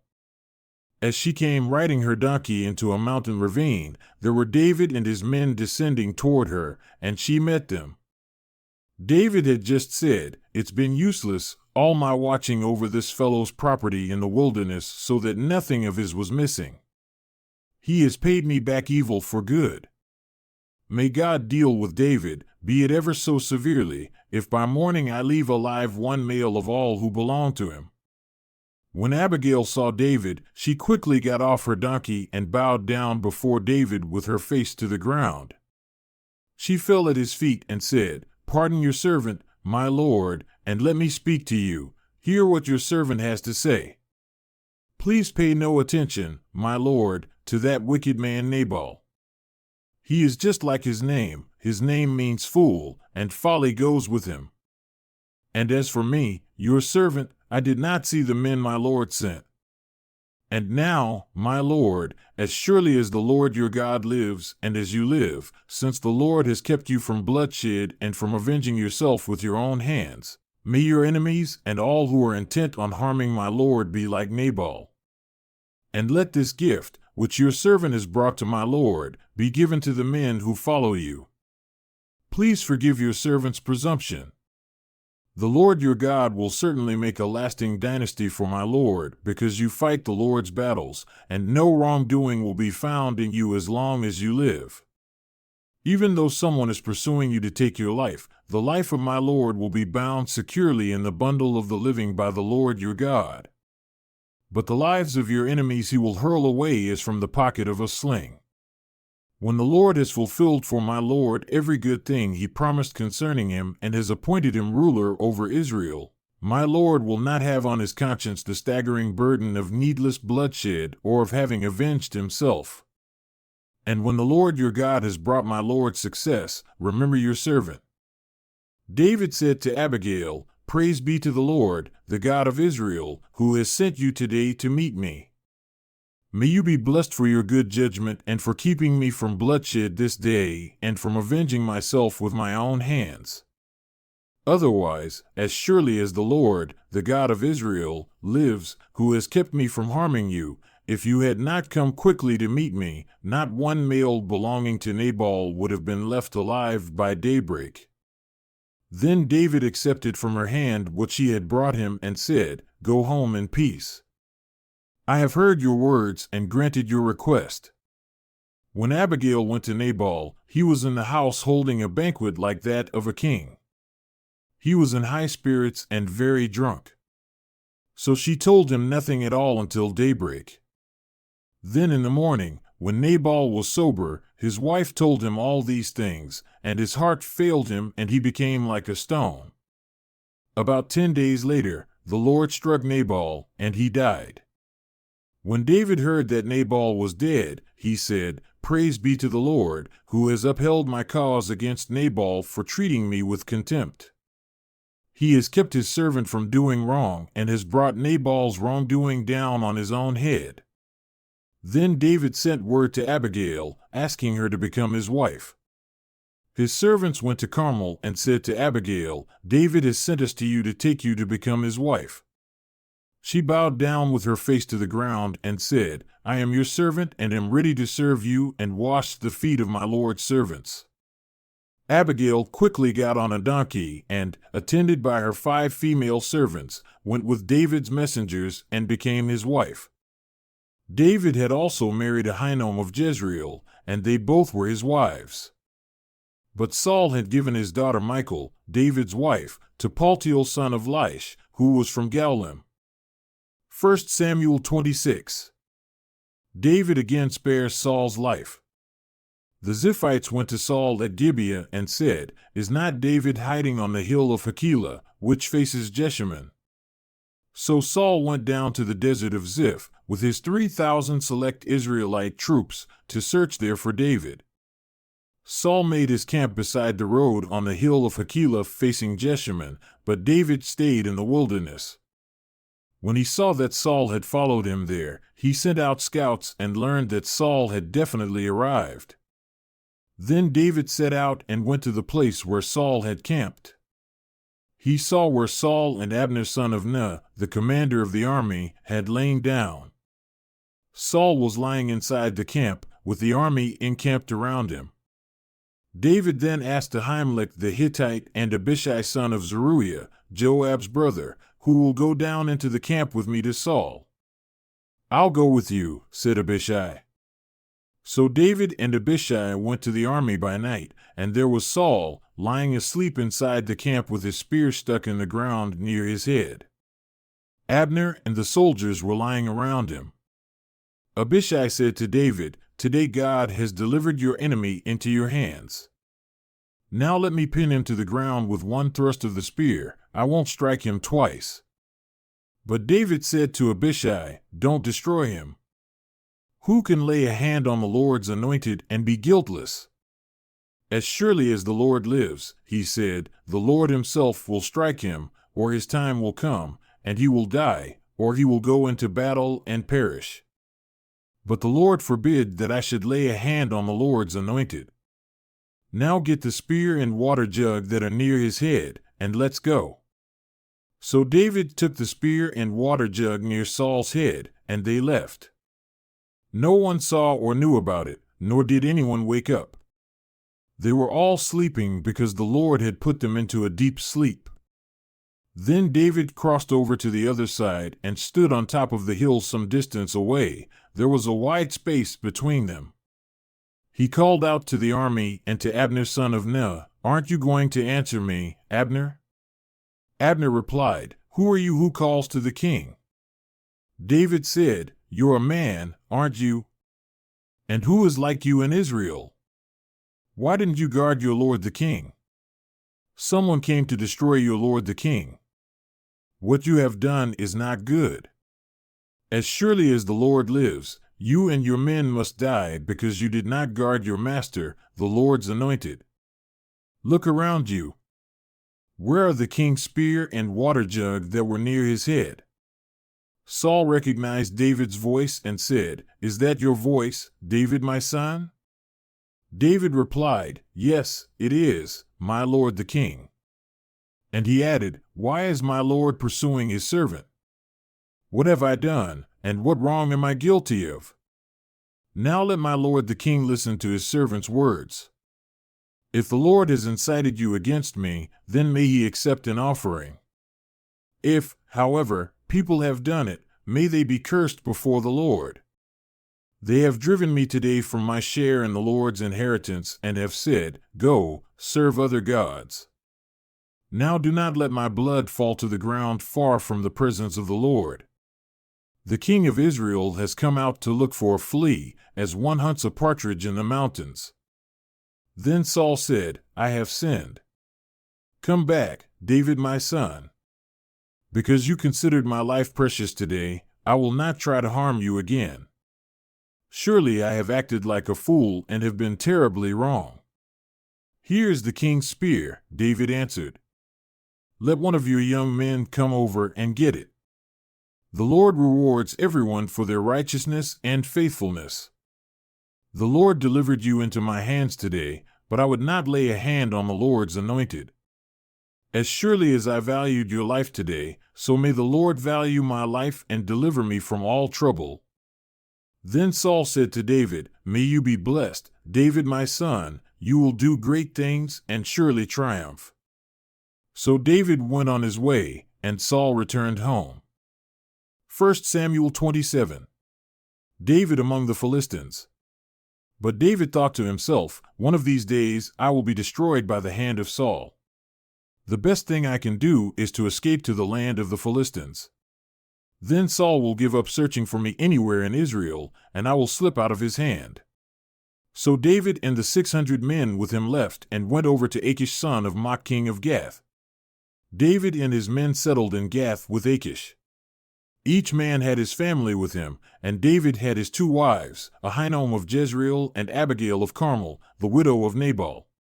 When Saul was told that David had fled to Gath, he no longer searched for him. Then David said to Achish, "If I have found favor in your eyes, let a place be assigned to me in one of the country towns, that I may live there. Why should your servant live in the royal city with you?" So on that day Achish gave him Ziklag, and it has belonged to the kings of Judah ever since. David lived in Philistine territory 1 year and 4 months. Now David and his men went up and raided the Jeshurites, the Girzites, and the Amalekites. From ancient times these peoples had lived in the land extending to Shur and Egypt. Whenever David attacked an area, he did not leave a man or woman alive, but took sheep and cattle, donkeys and camels, and clothes. Then he returned to Achish. When Achish asked, "Where did you go raiding today?" David would say, "Against the Negev of Judah, or against the Negev of Jerahmeel, or against the Negev of the Kenite." He did not leave a man or woman alive to be brought to Gath, for he thought, they might inform on us and say, "This is what David did." And such was his practice as long as he lived in Philistine territory.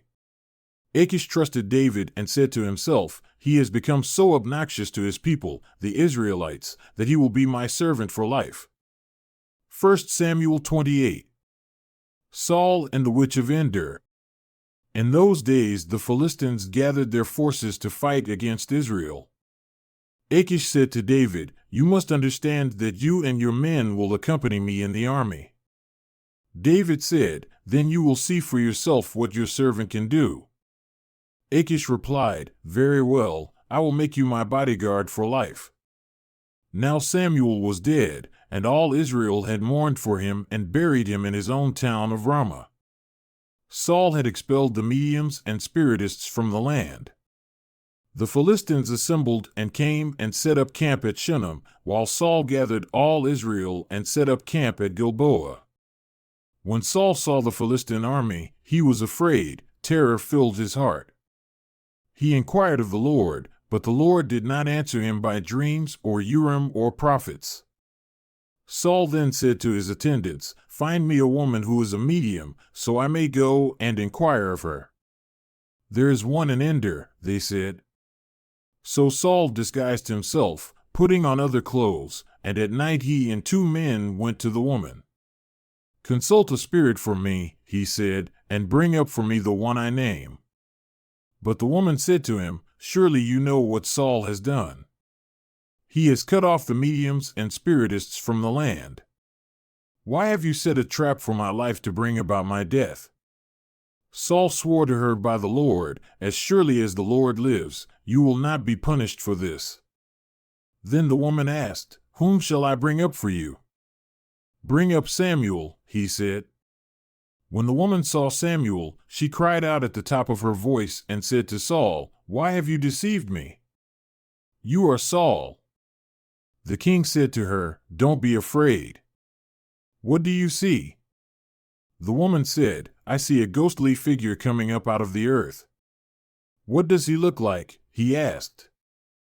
"An old man wearing a robe is coming up," she said. Then Saul knew it was Samuel, and he bowed down and prostrated himself with his face to the ground. Samuel said to Saul, "Why have you disturbed me by bringing me up?" "I am in great distress," Saul said. "The Philistines are fighting against me, and God has departed from me. He no longer answers me either by prophets or by dreams. So I have called on you to tell me what to do."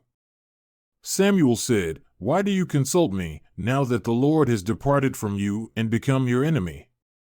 The Lord has done what he predicted through me. The Lord has torn the kingdom out of your hands and given it to one of your neighbors, to David. Because you did not obey the Lord or carry out his fierce wrath against the Amalekites, the Lord has done this to you today. The Lord will deliver both Israel and you into the hands of the Philistines, and tomorrow you and your sons will be with me. The Lord will also give the army of Israel into the hands of the Philistines." Immediately Saul fell full length on the ground, filled with fear because of Samuel's words. His strength was gone, for he had eaten nothing all that day and all that night. When the woman came to Saul and saw that he was greatly shaken, she said, "Look, your servant has obeyed you. I took my life in my hands and did what you told me to do. Now please listen to your servant and let me give you some food so you may eat and have the strength to go on your way." He refused and said, "I will not eat." But his men joined the woman in urging him, and he listened to them. He got up from the ground and sat on the couch. The woman had a fattened calf at the house, which she butchered at once. She took some flour, kneaded it, and baked bread without yeast. Then she set it before Saul and his men, and they ate. That same night they got up and left. 1 Samuel 29. Achish sends David back to Ziklag. The Philistines gathered all their forces at Aphek, and Israel camped by the spring in Jezreel. As the Philistine rulers marched with their units of hundreds and thousands, David and his men were marching at the rear with Achish. The commanders of the Philistines asked, "What about these Hebrews?" Achish replied, "Is this not David, who was an officer of Saul king of Israel? He has already been with me for over a year, and from the day he left Saul until now, I have found no fault in him." But the Philistine commanders were angry with Achish and said, "Send the man back, that he may return to the place you assigned him. He must not go with us into battle, or he will turn against us during the fighting. How better could he regain his master's favor than by taking the heads of our own men? Isn't this the David they sang about in their dances? Saul has slain his thousands, and David his tens of thousands?" So Achish called David and said to him, "As surely as the Lord lives, you have been reliable, and I would be pleased to have you serve with me in the army. From the day you came to me until today, I have found no fault in you, but the rulers don't approve of you. Now turn back and go in peace, do nothing to displease the Philistine rulers." "But what have I done?" asked David.